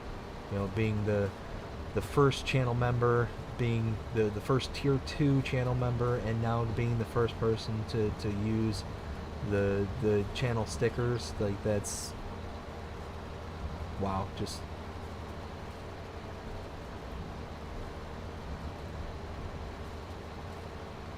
for those who know me on a personal level, they know me with kind of two modes when I speak. I either am very quiet and tend to listen to conversations and whatnot, or I ramble. It's one of the two. It is the kind of person you'll see. And oftentimes when I'm quote unquote speechless is when I revert to rambling Dave. And that's what I feel like happened now. Is I'm trying to come up with the words that would adequately express my gratitude to you, Crimea River, and to everybody else who has followed along the channel, has participated with the growth. As kind of a side. Well, you know what? I'll come back to that here in a minute. But yeah, that's participated in the growth in this channel. It's just, there's times when I sit back and and I think I've mentioned this on just about every single live stream, just how incredibly grateful I am to this community, how grateful I am to just being able to do this. And I'm so glad that I was able to set this up, and that we've all kind of come together. And I hope that we continue to grow, that we continue to build something that can be up there with the likes of Mr. Sealy P or DJ Goham. Not for the the monetary aspect, but for the social aspect, like being able to connect with so many different people and to be able to all come together and to build this community is been, I think, probably maybe the fourth or fifth greatest achievement that I've ever had in my entire lifetime. You know, followed by, you know, my getting married, my having a child, you know, and maybe, you know, a few other things before that. Like this is, you know,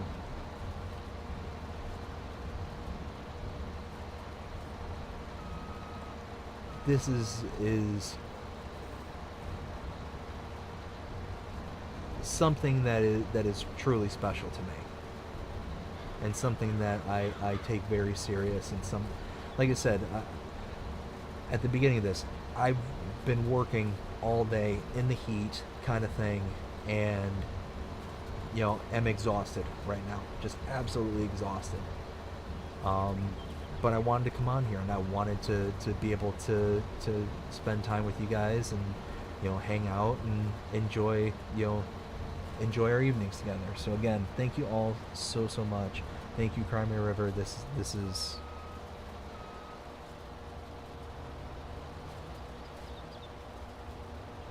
like I said, it's about as close to speechless as I get, kind of thing. So thank you.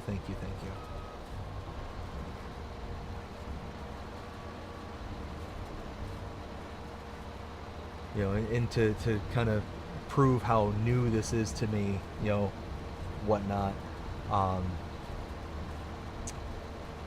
Streamlabs, which is the tool that I use to basically capture all this gameplay and whatnot. It will send the notifications, like you saw the pop-up on the screen there when it happened. And when that occurs, I'm still not used to it. It's still so foreign to me that when that noise occurred, it takes me a second to realize what just happened. Because I in order to stream and to do this, I wear headphones to kind of drown out background noise, to allow me to drown out background noise, and to kind of make it to where you know, I can kind of talk at the same time, all that stuff. Well, the Streamlabs noise, that chime that popped up there, plays in my ears. So when that popped up, it took me a second to realize what was going on, and then I saw the sticker, and yeah, that was, like I said, you're too kind and too generous. Like I again, very appreciate it, and I look forward to seeing what this channel builds into, what we can make this into. And you know, like I said, I've got so many ideas of how I want this, you know, channel to progress, and to be able to, you know, do bigger content, better content for the future, kind of thing. You know, so it's, I look forward to it. I look forward to being able to one day, you know, do those things. And you know, I'm glad to see that there's people out there who's, you know, enjoying the ride so far.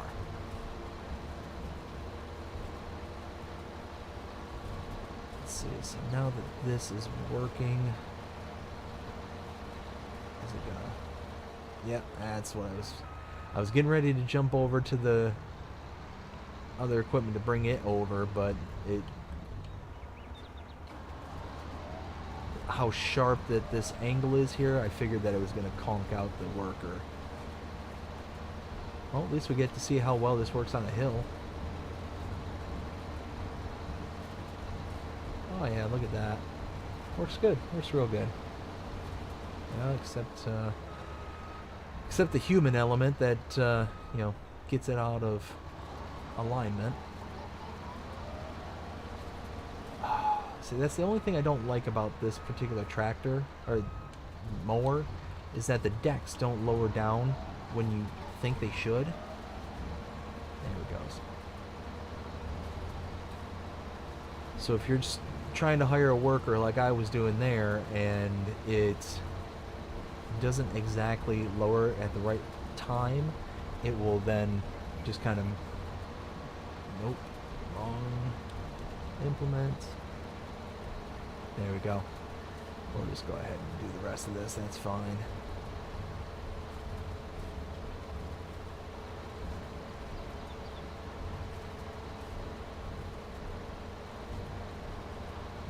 Oh, nope, wrong.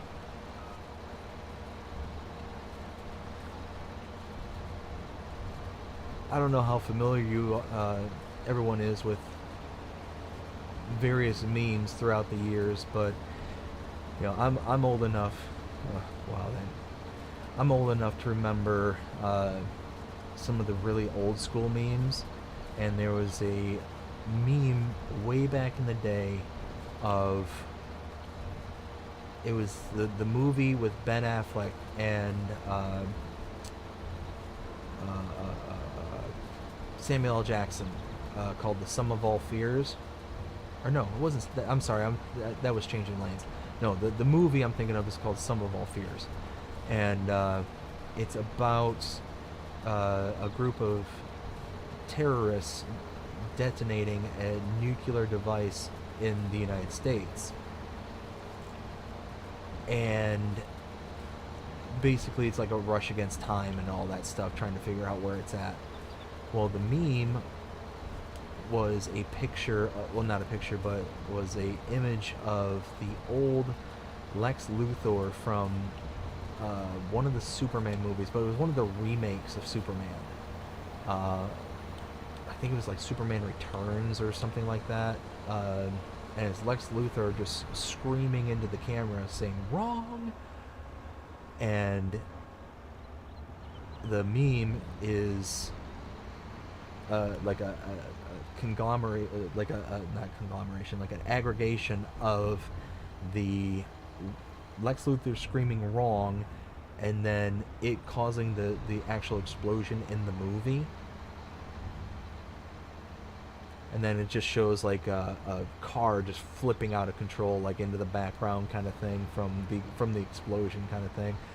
And I don't know, but that whenever I think of wrong, that's always the thing that pops into my head is that specific meme. So I don't know if anybody here has ever seen that, but if you type in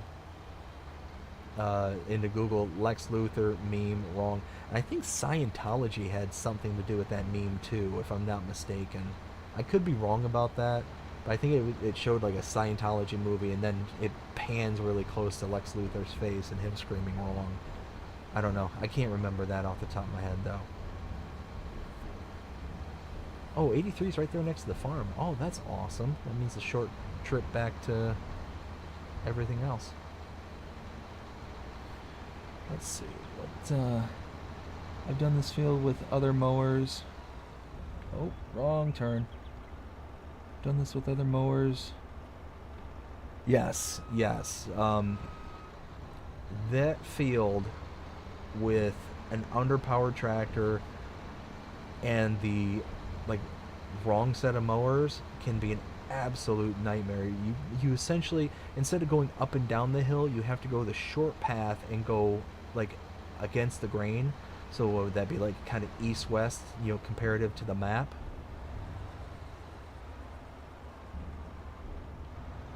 Let's see, let's drop that down.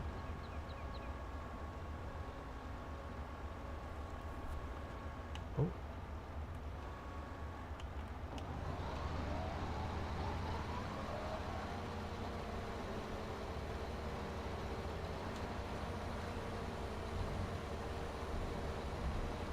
That down.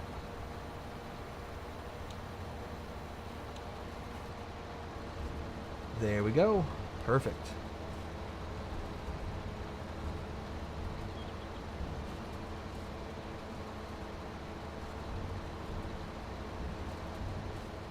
Oh, the fences.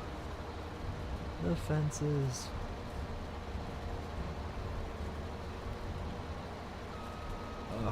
Okay, you know what? We'll just take the wide approach. Yeah, there we go.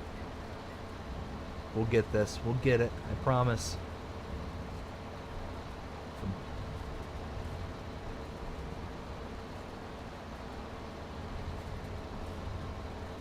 I might not be the best driver. I might not be the best planner, but I will get us there. And most of the time in one piece.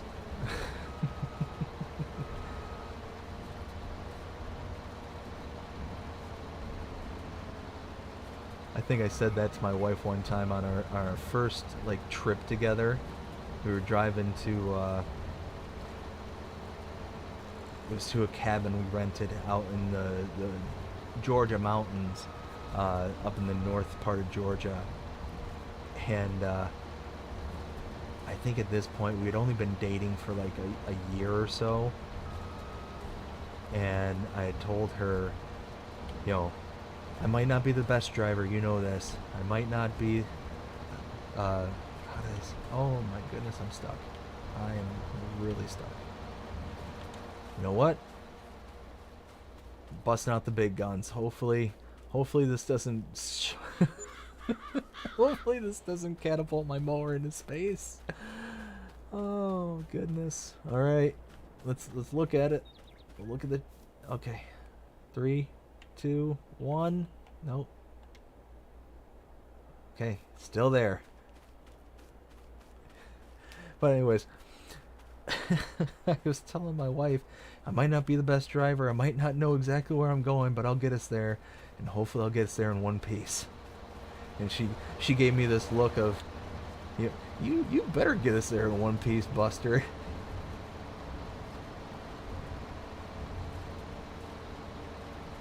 But then, of course, it was the... I remember the first winter we had spent there in Georgia. And she was born in New York. She had lived in New York until she was about... I think it was about 6. And then had moved with her mother here to Florida and lived here ever since. So she knows the Christmas kind of vibe up in the north, and she's experienced snow, but it had been decades since the last time she really had been in snow, and she'd really never driven in, or at least that she could remember, kind of thing. Like I said, she left when she was 6. Well, she ended up wanting to go out one day in the snow, and me being from Michigan and whatnot, I grew up in the snow. I drove in the snow. Like, there was never an issue with me. So I'm like, yeah, I'll take you out for a drive. And this is back, would have been back in like 2010, and it was the first time that Atlanta had gotten like a significant amount of snow in like many years. And it was only like, I don't know, like 2 inches, 3 inches, which, for anybody who's not used to driving in snow, that's an absolute nightmare. I get it. But for me, I was used to driving around in 6 inches, 8 inches. Like, it was like nothing new. And my first car when I learned to drive was an old 89 Mustang, like a rear-wheel drive, like, you want to talk about driving with an adventure, rear-wheel drive Mustang in the middle of the snow. That was an adventure every time I left the driveway. Well, what ended up happening is basically the whole city and the whole northern half of Georgia just decided, you know what, we're not going to deal with this. Just collectively, they just decided, nope. And everything closed. I mean, everything. Grocery stores, Walmart even closed. That's how bad it was to them. So Meg's like, do you feel comfortable in driving in this? I'm like, yeah, I feel comfortable driving in this. This is nothing. And so I ended up driving all around town there where we lived, and she's checking it out, and there's not a single car on the road. It's just us. Like, we're the only 2 yahoos that's there, enjoying the snow.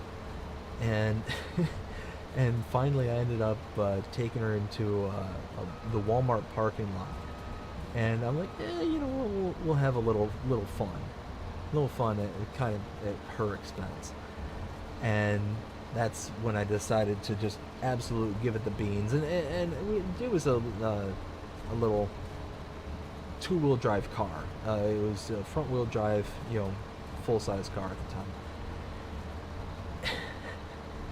And she's like, "What are you doing?" She starts screaming and hollering at me, "What are you doing?" And it's like, "I'm just having fun." And then all of a sudden, I turn the wheel, you know, in the middle of the parking lot and start sliding. You know, she's never driven in this stuff, you know, at least as far as she can remember. And she's like, "Oh my," you know, she's just screaming and hollering at me. And she's like, "You know what? If you kill me, my dad's gonna kill you." And it's like, well, more than likely, if you die, then I'm gonna die too. And she's just, you know, and eventually she starts having fun with it because, you know, she's sliding. She knows that I know what I'm doing, but, you know, she's, you know, it was a fun time. It was just good old time. And now I can't even remember why I started talking about that story. Again, Tired Dave is the one who just starts rambling and just starts getting goofy and apparently starts talking about, you know, random things. And but at the end of the day, I hope you all are enjoying it because that's what it boils down to. Is I hope we're all having some fun and, you know, having a good old time.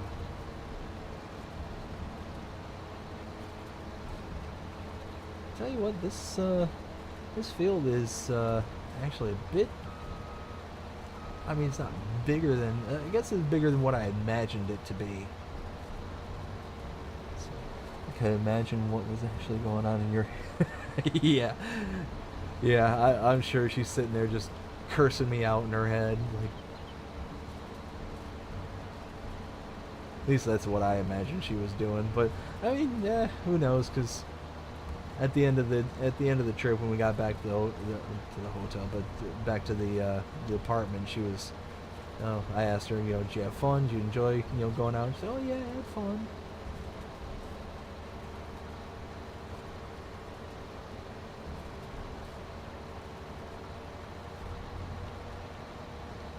Or you know what it was? That's what it was. Is before, but I didn't like just start like driving like a maniac in the parking lot. I did. I think I asked her like, "Hey, do you trust me?" kind of thing. And it was one of those kind of hesitant. Yes, yes, I do trust you. Is there a reason I shouldn't? Question mark? Question mark?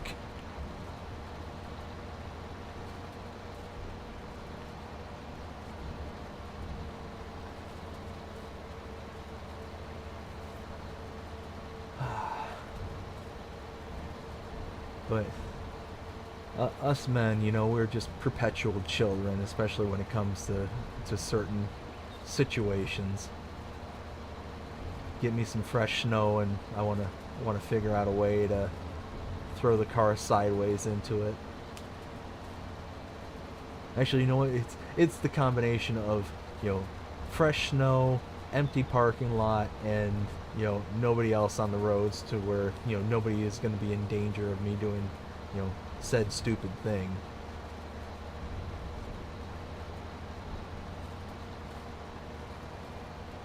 There we go.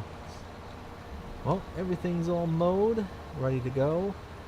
I'm going to reactivate the fence, but I'm going to make sure that I'm far enough away this time, because, you know, it's one thing to have to rebuy a $60,000 baler. It's a whole nother thing if I were to have to buy a $380,000 Krone.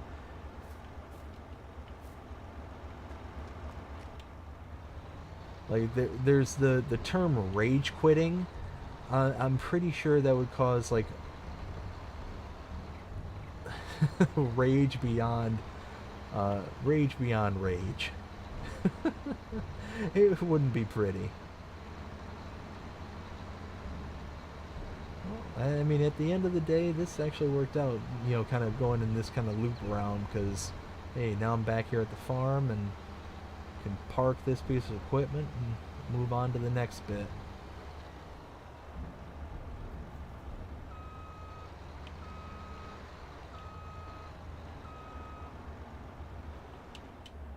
Let's see. Nope, not that. That's this.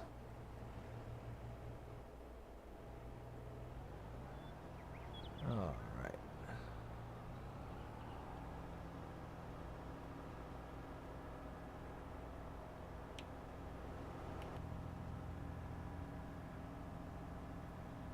I tell you what, uh, if you ever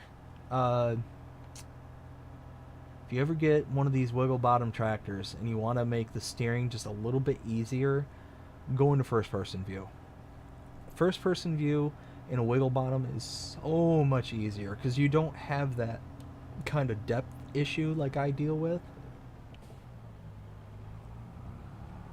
You know exactly. Ooh, a couple people just. But you don't have that depth issue, like, because I always want to stare at the rear of the tractor kind of thing. I always have that issue of, oversteering. Well, you looking from this perspective, you're not going to have that issue.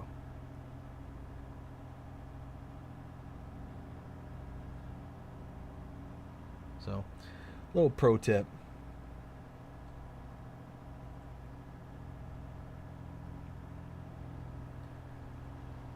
Pro tip from somebody who's definitely not a pro. Definitely not a pro. Oof.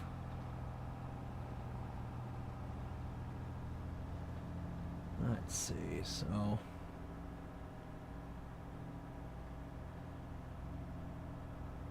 Yeah, I mean, it is, like, it's something I actively have to tell myself. When I'm in third person like this, I always want to stare at, like, well, especially when I have a train like this, because you got the windrower and you got the baler, like all those things kind of stacked up and combined like that.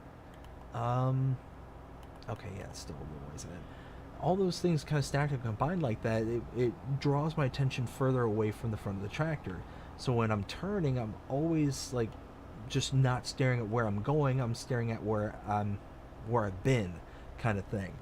So yeah, going into the first person view like this, that makes it impossible. Like you know exactly where your front end is going, and you can steer and correct based on where things are at that point in time, rather than the situation I always inevitably find myself in, which is steering at the rear and then having to overcorrect because I've driven too far, and then you get that the classic wiggle bottom. You get that snaking and all that stuff. So just ends up working out much better going from this position.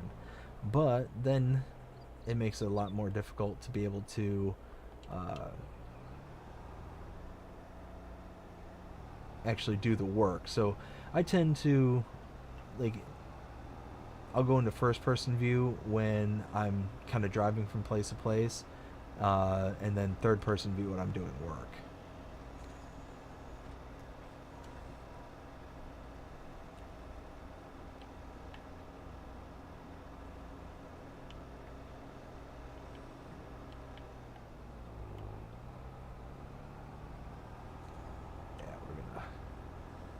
Sweep on back over that. There we go.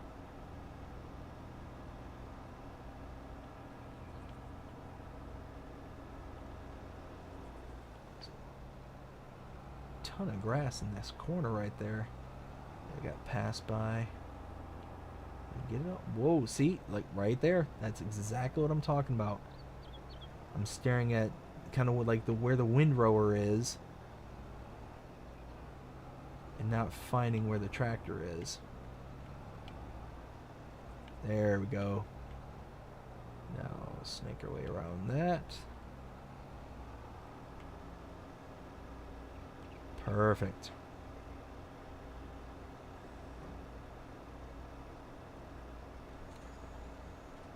I mean, it's one of those that it took me a very, very long time, and to this day I'm still not as good as I feel I should be when it comes to driving these tractors, like especially with the amount of hours and stuff that I've played. Like feel like I should be better at it, but I mean it is what it is. It's not like the end of the world kind of thing, and It's not like I'm driving like a real life, tractor or anything where I have to worry about, oh man, am I going to damage it or break it, or, you know, that's kind of the cool thing about the game, is it's very forgiving, damage wise.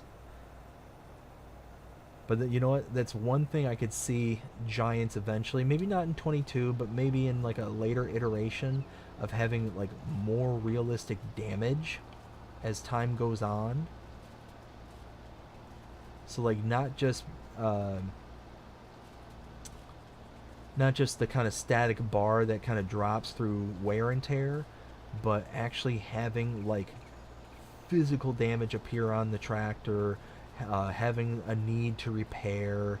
Like that's maybe not something that would be like in the next iteration or whatever, but eventually, there's going to come a time where, these consoles, these computers are so powerful that they're going to be able to pretty much do all the things that like would make a simulator kind of thing.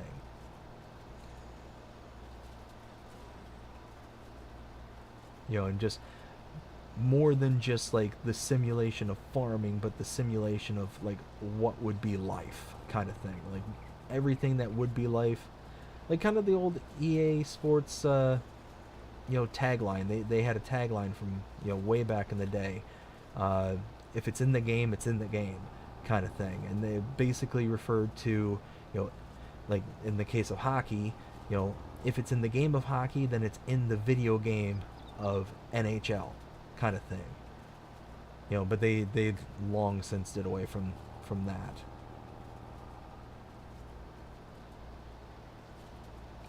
Oh, hey, not paying attention. There's a bale on the horizon. Smack. There it goes. I don't know why, but right there I just had a really, like, weird feeling of, what's that game where you take the stones and you chuck them across ice? Curling. That's, I don't know why, but that's what just came into mind when I hit that bale with the... You know what? That could be another event in the esports mode. Because Giants just added that in the main game. I think it was called esports. It's one of the game challenges or whatever. It's in the. But they could have bale curling.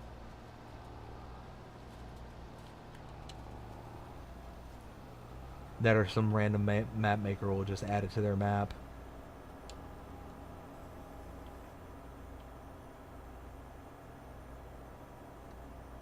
Like on the mod map La Coronella, that map, in the very northern portion, like right in the middle and at the very top of the map, there's an area where, well, let me backtrack. So La Coronella, when you load into it, there's there were three map modes. Now there's only two. The two that are there are standard and then pro. And the differences between the two is standard is basically just the map. It's the bare bones basic kind of entry level thing. But then pro has all the modified and all the additional production points and just all the various and the feeding, the animal feed structures and all that stuff. So having the need to use the animal protein and all that, that's in the pro version, to where the standard version is just kind of like what everybody's used to in regards to Farming Simulator. Well, they had the third version of the map, which was the competitive version. And the competitive version was in the northern part of the map. They had the whole like section of the map where it was just like an arena, basically what esports is to Farming Simulator. This part of the map was to La Coronella, and I could see like somebody adding bale curling to the list kind of thing, because you know, they would have you do things like, at least on that map, and I never really checked out the esports or whatever.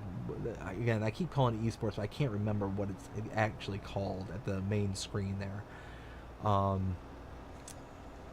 But on the La Coronella, they had you do backing up a articulated tractor into a spot of cones, and if you hit a cone, then you would get deducted X amount of time.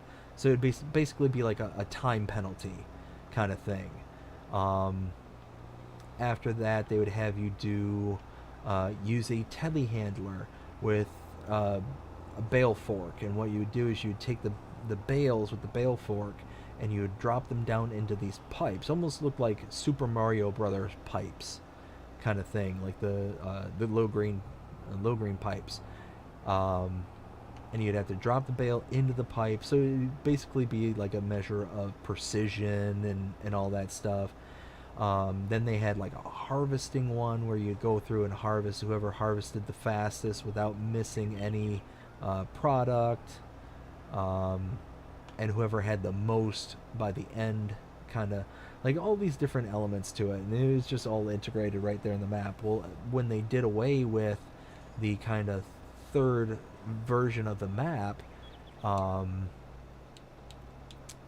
they left that game area, that the kind of play area, in the main game itself, but they don't have it like dedicated off, so you could buy the area in the map and then like have access to it, kind of thing, if you choose. But it's just kind of there now, just mainly just taking up space, unfortunately. And I'm not even sure why the map maker ER Shaba, why they kind of, I mean, lack of a better word, decommissioned that kind of competitive area. Possibly because not a lot of people were playing it. Who knows? That's just kind of a guess on my part. Oh, come on, Steiger. You got 600 horses. You should be able to pull all this up a hill.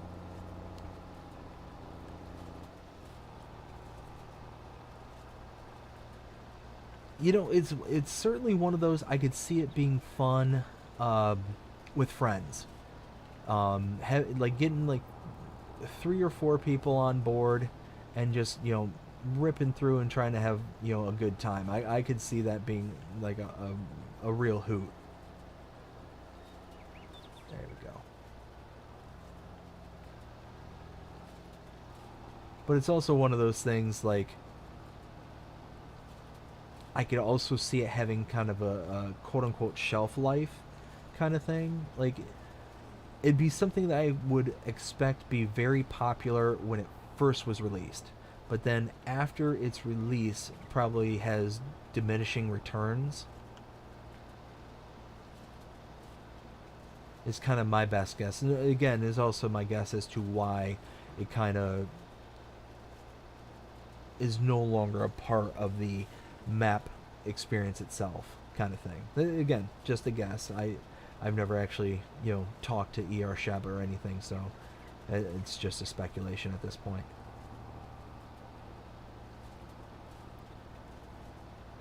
So at this point, I'm gonna go ahead and finish baling the 2 fields, and then gonna take the truck, rather all. Oh, you know what? Again, didn't occur to me to check. McFadden Farms. All of them, of course. Of course. Okay, it's fine.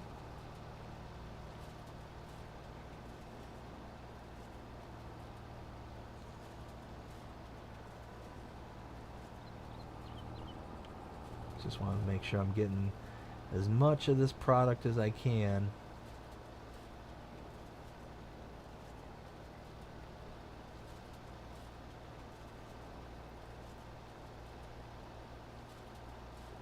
So we're going to run a little bit later than what I was saying earlier, but I think that, oh, bale curling, bale curling. See what I mean? Like, you could really kind of whip those bales across the map if you got a good enough windrower. And now I'm going to just hit it with this side, aren't I? Yep. Oh, hey. Runaway bale! Runaway bale! Oh, dear. Well, thankfully there's a fence down there that's going to keep it... Wait a minute. Are you all seeing this?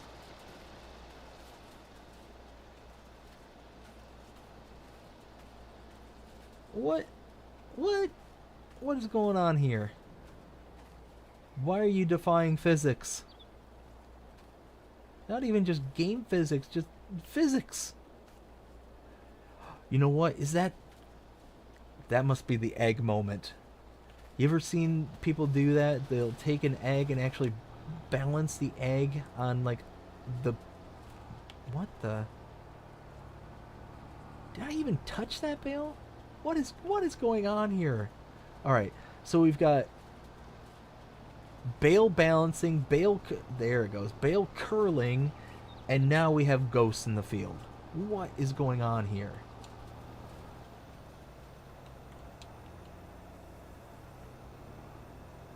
That's it. That's it. We're I legitimately didn't see myself hit that bale. So if I did, please correct me. But it's one of those, either I hit it and didn't see it, or there's a ghost in the field. There is no third option as far as I'm aware.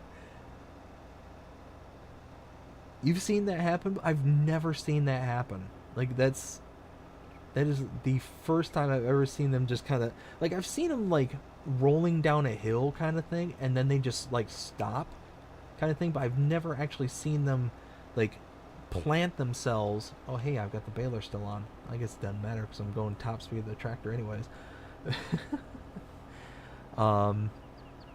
But I've seen them, like, rolling down the hill, and then they just, you know, come to a stop, but at least they're on a side. I've never actually seen them, like, pitched like that before. Ghost in the field. Okay, so it's not just me. This is now confirmed. We have a ghost in the field.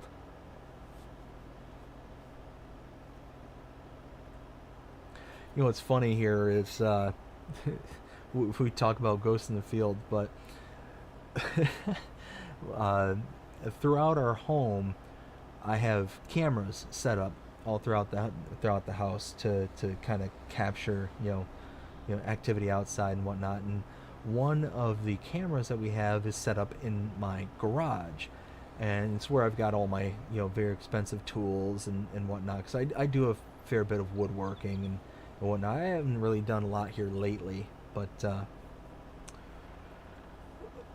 no, mainly because it's the summertime and it's so hot. But anyways, I've got all my expensive woodworking tools out there and whatnot. So I have just cameras and whatnot that allow me to see out there. Well, every once in a while I'll get a notification out there saying motion detected out in the garage, and I'll bring up on my phone, because everything pipes through my phone. I'll bring up this clip of what it's saying, and it'll just register the green box. It indicates motion with a green box, and nothing. There's absolutely nothing that moved, anything like that.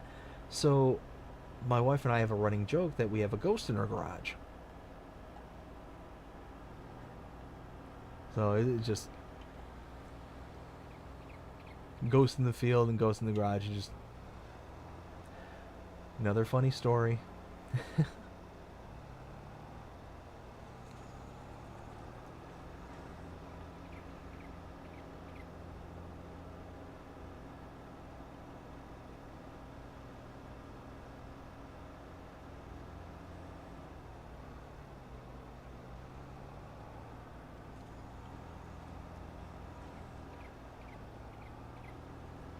There we go. I'm gonna have to go back through everything and pick that all up.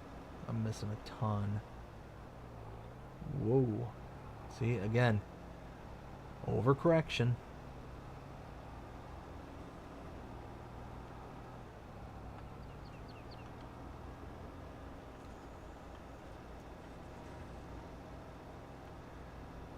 Yeah, very nice.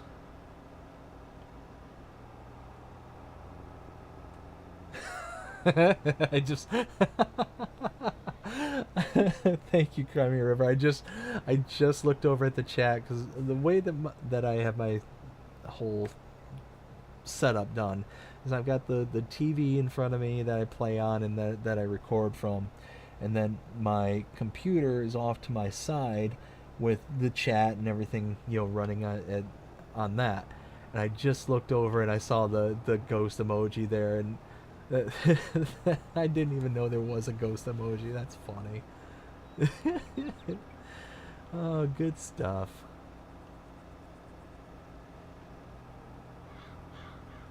Alright, let's go back around and try and get his...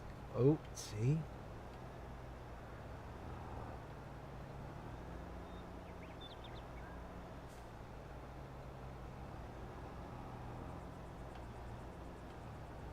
Come on, you got this.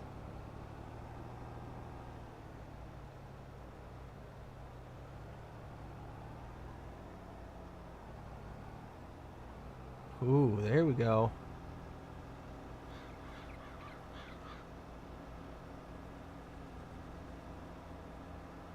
Now we're cooking with gas.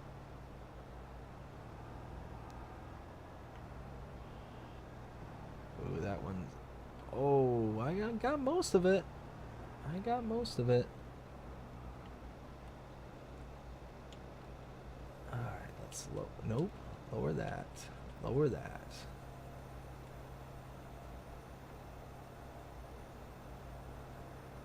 I tell you what, I'm very happy with the progress that we made here, because I'm gonna guess I'm gonna be over 200k after all these contracts are done, and yeah, that's gonna be you know, a good chunk. And really, that's only like kind of the beginning of the season. Like, there's still like several fields that, you know, have yet to pop up with any kind of contract whatsoever for the ghost followed me.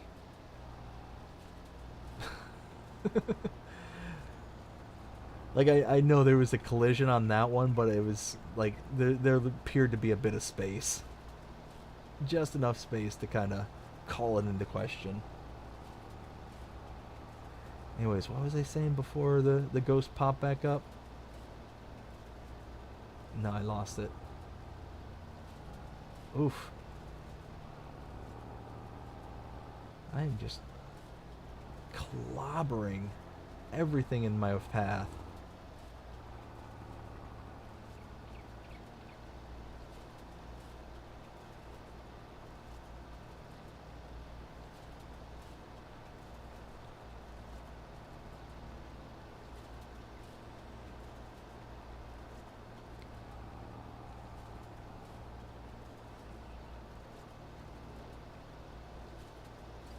Oh, you know what? Oh, I gotta make sure I write that down. I just had an idea for a video that I think would be absolutely hilarious and a very good kind of inside joke to the channel. But I think it'd be, yeah, I think it'd be doable too. Ooh, I gotta make sure I write that down. Yes, I am getting very, very tired. I'm definitely gonna finish off this. Why is that not picking up? All right, so the ghost is flinging bales and apparently is keeping grass swaths stuck to the ground. There we go. We'll just start blaming everything on the ghost. That, you know what? We gotta come up with a name for the ghost. I feel Casper is too on the nose, though. Gotta come up with a name for BDD's ghost.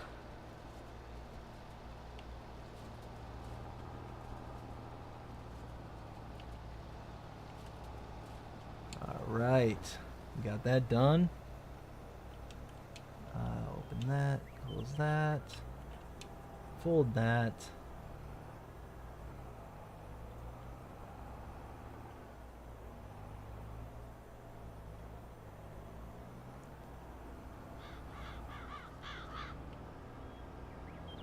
I don't know, I'm thinking...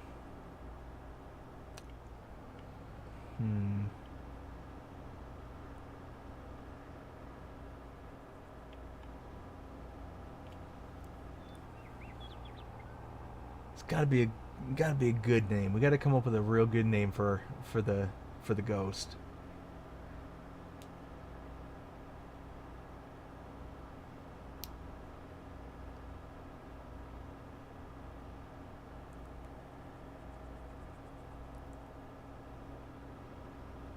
Russell.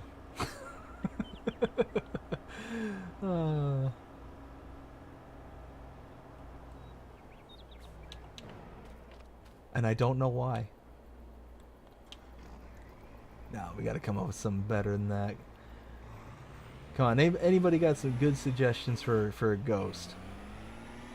Good ghost names.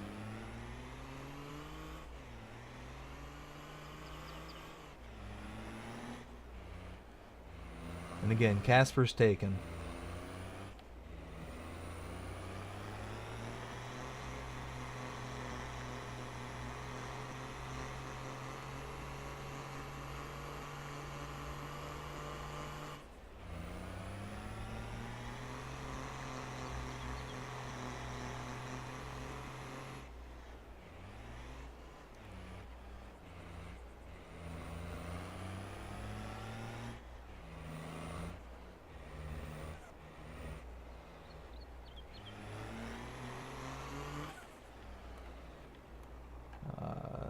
Boop, boop. There we go.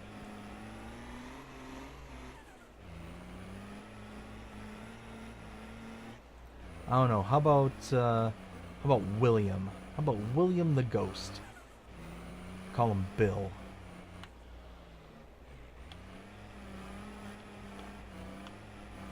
I don't know.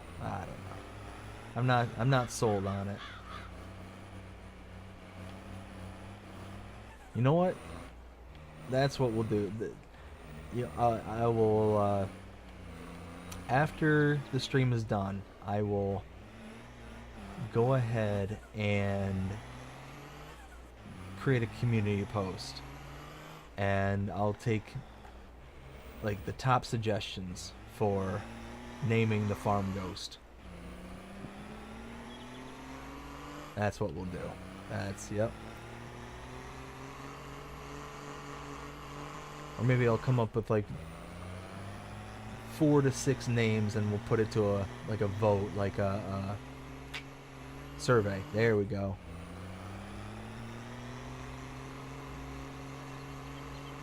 So now we're just gonna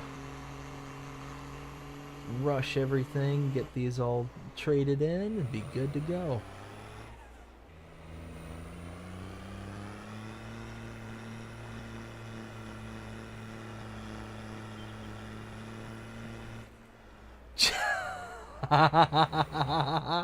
Yes. Yes. Jasper the Ghost. Yes. Oh, I love it. Yes. That is the perfect. Like, that's a perfect play on. Yes.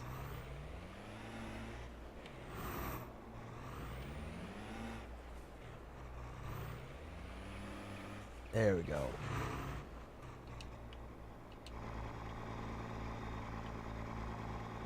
Why does it do that?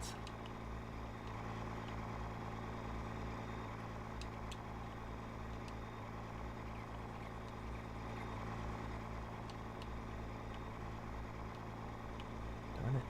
There we go.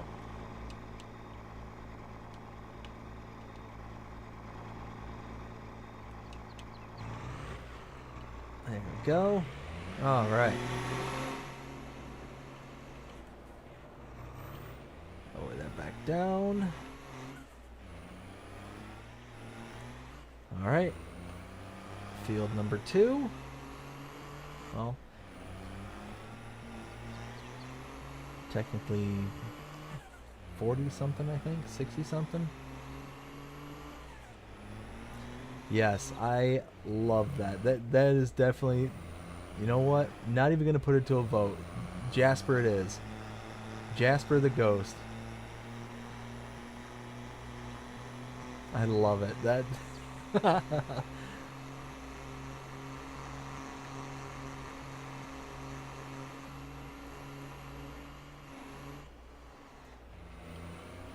oh goodness. Crimey River, that put a big old smile on my face. I thoroughly enjoyed that one.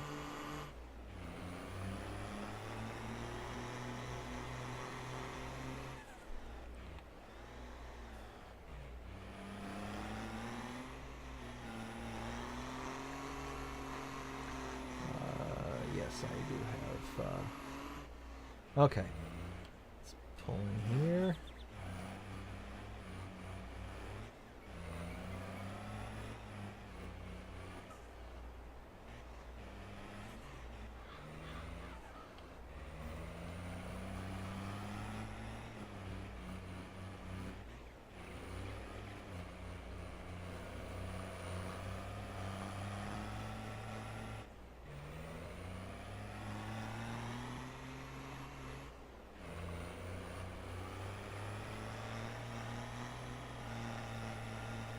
Let's see.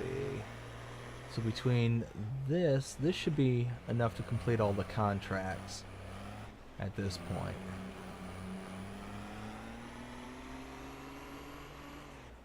You know what? So after nights that I stream, because I tend to stay up significantly later than my wife does. On nights that I stream, she always asks me in the morning, how did everything go? Did everybody have fun and all that stuff? And and I can't wait to tell her this one. I cannot wait. Like I'm legit excited to tell her. Oh hey, there's a car there.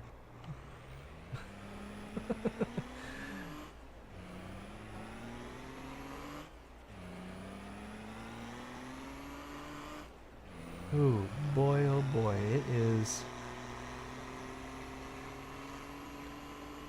So now we've got Tired stacked on top of Goofy, on top of In a Hurry.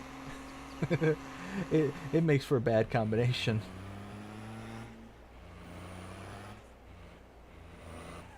There we go.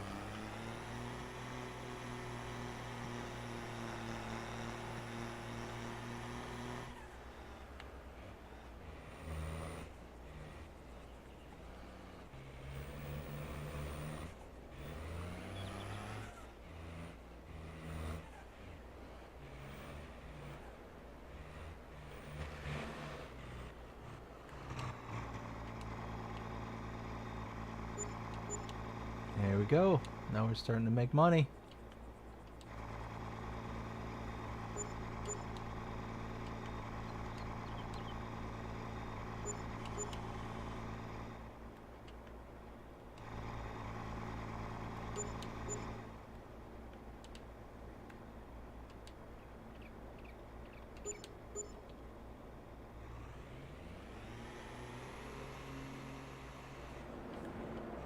There, perfect.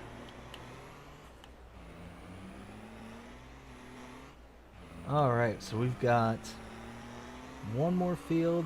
Unfortunately, that's right by the farm, so we're going to have a little bit of a trip.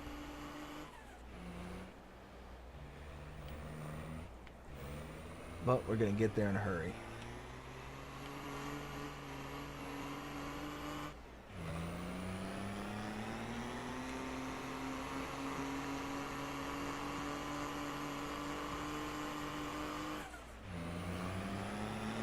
Come on, pickup truck, you got this.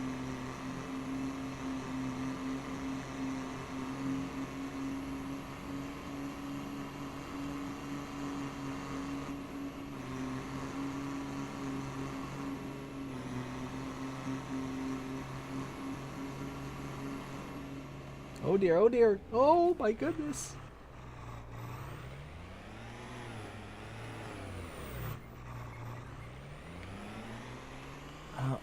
unfortunately, I felt that that was inevitable.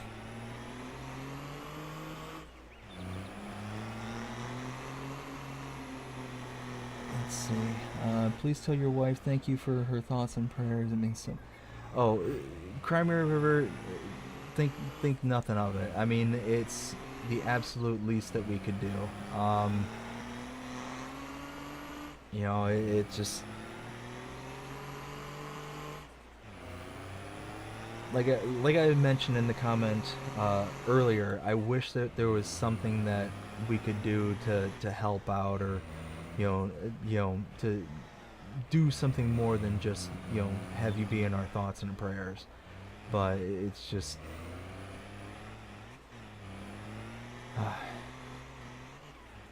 you were on our mind quite a bit over the past few days. Not a few days, but ever since you left us the comment on the channel there, it was absolutely on the fourth front of my mind. And there was actually several times when I was at the concert yesterday where I was specifically checking my account and whatnot to see if there was anything that you'd posted, given any updates or anything like that. Because I remembered that you'd told me about your lung issue, but I don't think up until tonight you'd ever gone into any like actual detail as to what it was.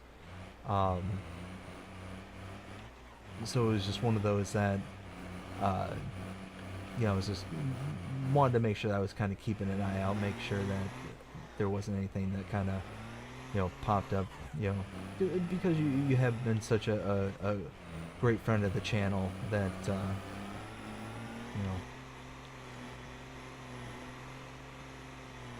just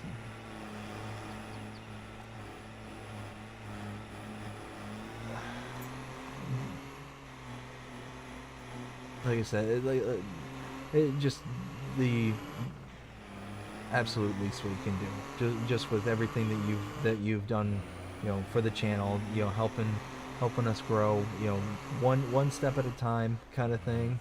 And like I said, tonight we greatly appreciated. So yeah, no, the absolute least we can do. So. When it was funny when I had told her, well, not funny, but when I had told her that you had gone to the doctor and to the hospital, her first words was, "Oh no, I really hope that she's okay." Because I talk about you and Dust Bunny and a lot of channel members, quite a lot, the subscribers that I interact with on a constant basis. And I'll be sitting there on my phone, she'll see me texting or replying to comments, and she's like, "Is that Crimea River?" And I'm like, "Oh yeah, that's Crimea River." Like she knows you by your handle name, and she knows Dust Bunny, and she knows a few other subscribers and whatnot. So it's pretty cool that that she's as interested in the whole process as she is, and is so understanding of it too, because it does draw a fair bit of time from our schedules. Now it's one of those that typically at this time of night, which is why I choose to record when I do, she tends to retire to the bedroom and go relax and kind of have her time to be able to watch her shows and things that I wouldn't necessarily myself be interested in watching, and then at the same time gives me an opportunity to come out and do the recordings and the live streams and all that stuff. So, but no, she's absolutely invested in seeing how you are doing and how everybody on the channel is doing, because You know, it's like I said, I explained it to her. It's like we're our own like community. We're our own community. We really like get a chance to kind of talk and hang out and be friendly with each other and you know it all be kind of centered around this game. But I've told her it's like we've had talks of more than just farming simulator. We don't only and exclusively talk about farming sim. We talk, like I said, I updated you all on the weekend and how that's gone so far, and talked about real life and and all that stuff. And it's like I said, I just hope that you get home soon, that you're able to relax and able to go about it one day at a time, kind of thing. And I personally don't know like what it is that you're going through. I don't know much about the COPD, personally, kind of thing. So it's one of those things I'd have to kind of brush myself up on and kind of understand what it is to kind of better understand the things that you're going through, kind of thing. But let's see. So I think this is a good place to leave it by collecting on these contracts. There we go. Look at that. $220,000. That's nice. That's awesome. This leaves us in a good spot. But let's see. No more contracts. So my best guess as to my schedule, again, pending any map updates or map releases, those take priority because those are the more like real time, like need to push out as soon as possible. If nothing releases tomorrow in the ways of maps, then likely there'll be episode 26.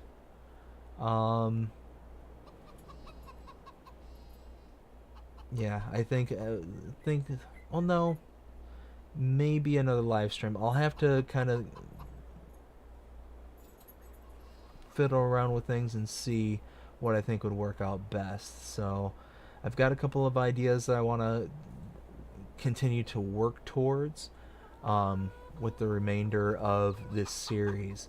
And being that we're on episode 25 now, soon to be 26, we're going to be starting to wind down this series and kind of lead to kind of its conclusion. So it's one of those that gonna start thinking about what maps to move on to and to figure out how to best draw this to its close. So I hope everybody had a fun time tonight. I hope everybody enjoyed it. Thank you, Crimea River, so much for the great live stream. Thank you again so much for the super sticker. That's again a first for the channel. You're gonna run through all the firsts. Going through this channel, and it couldn't be a greater person. Thank you so much. Thank you everybody who stopped by. Dust Bunny, thank you for dropping by. Thank you Ryan, thank you Jody, thank you let's see, anybody else that I'm missing. I don't think I'm missing out on anybody else who dropped by and left a comment. But I hope everybody has a fantastic night, and potentially be back on, depending on what's going on, be back on tomorrow. Everybody take care. Have a fantastic day. Well, night. Take care.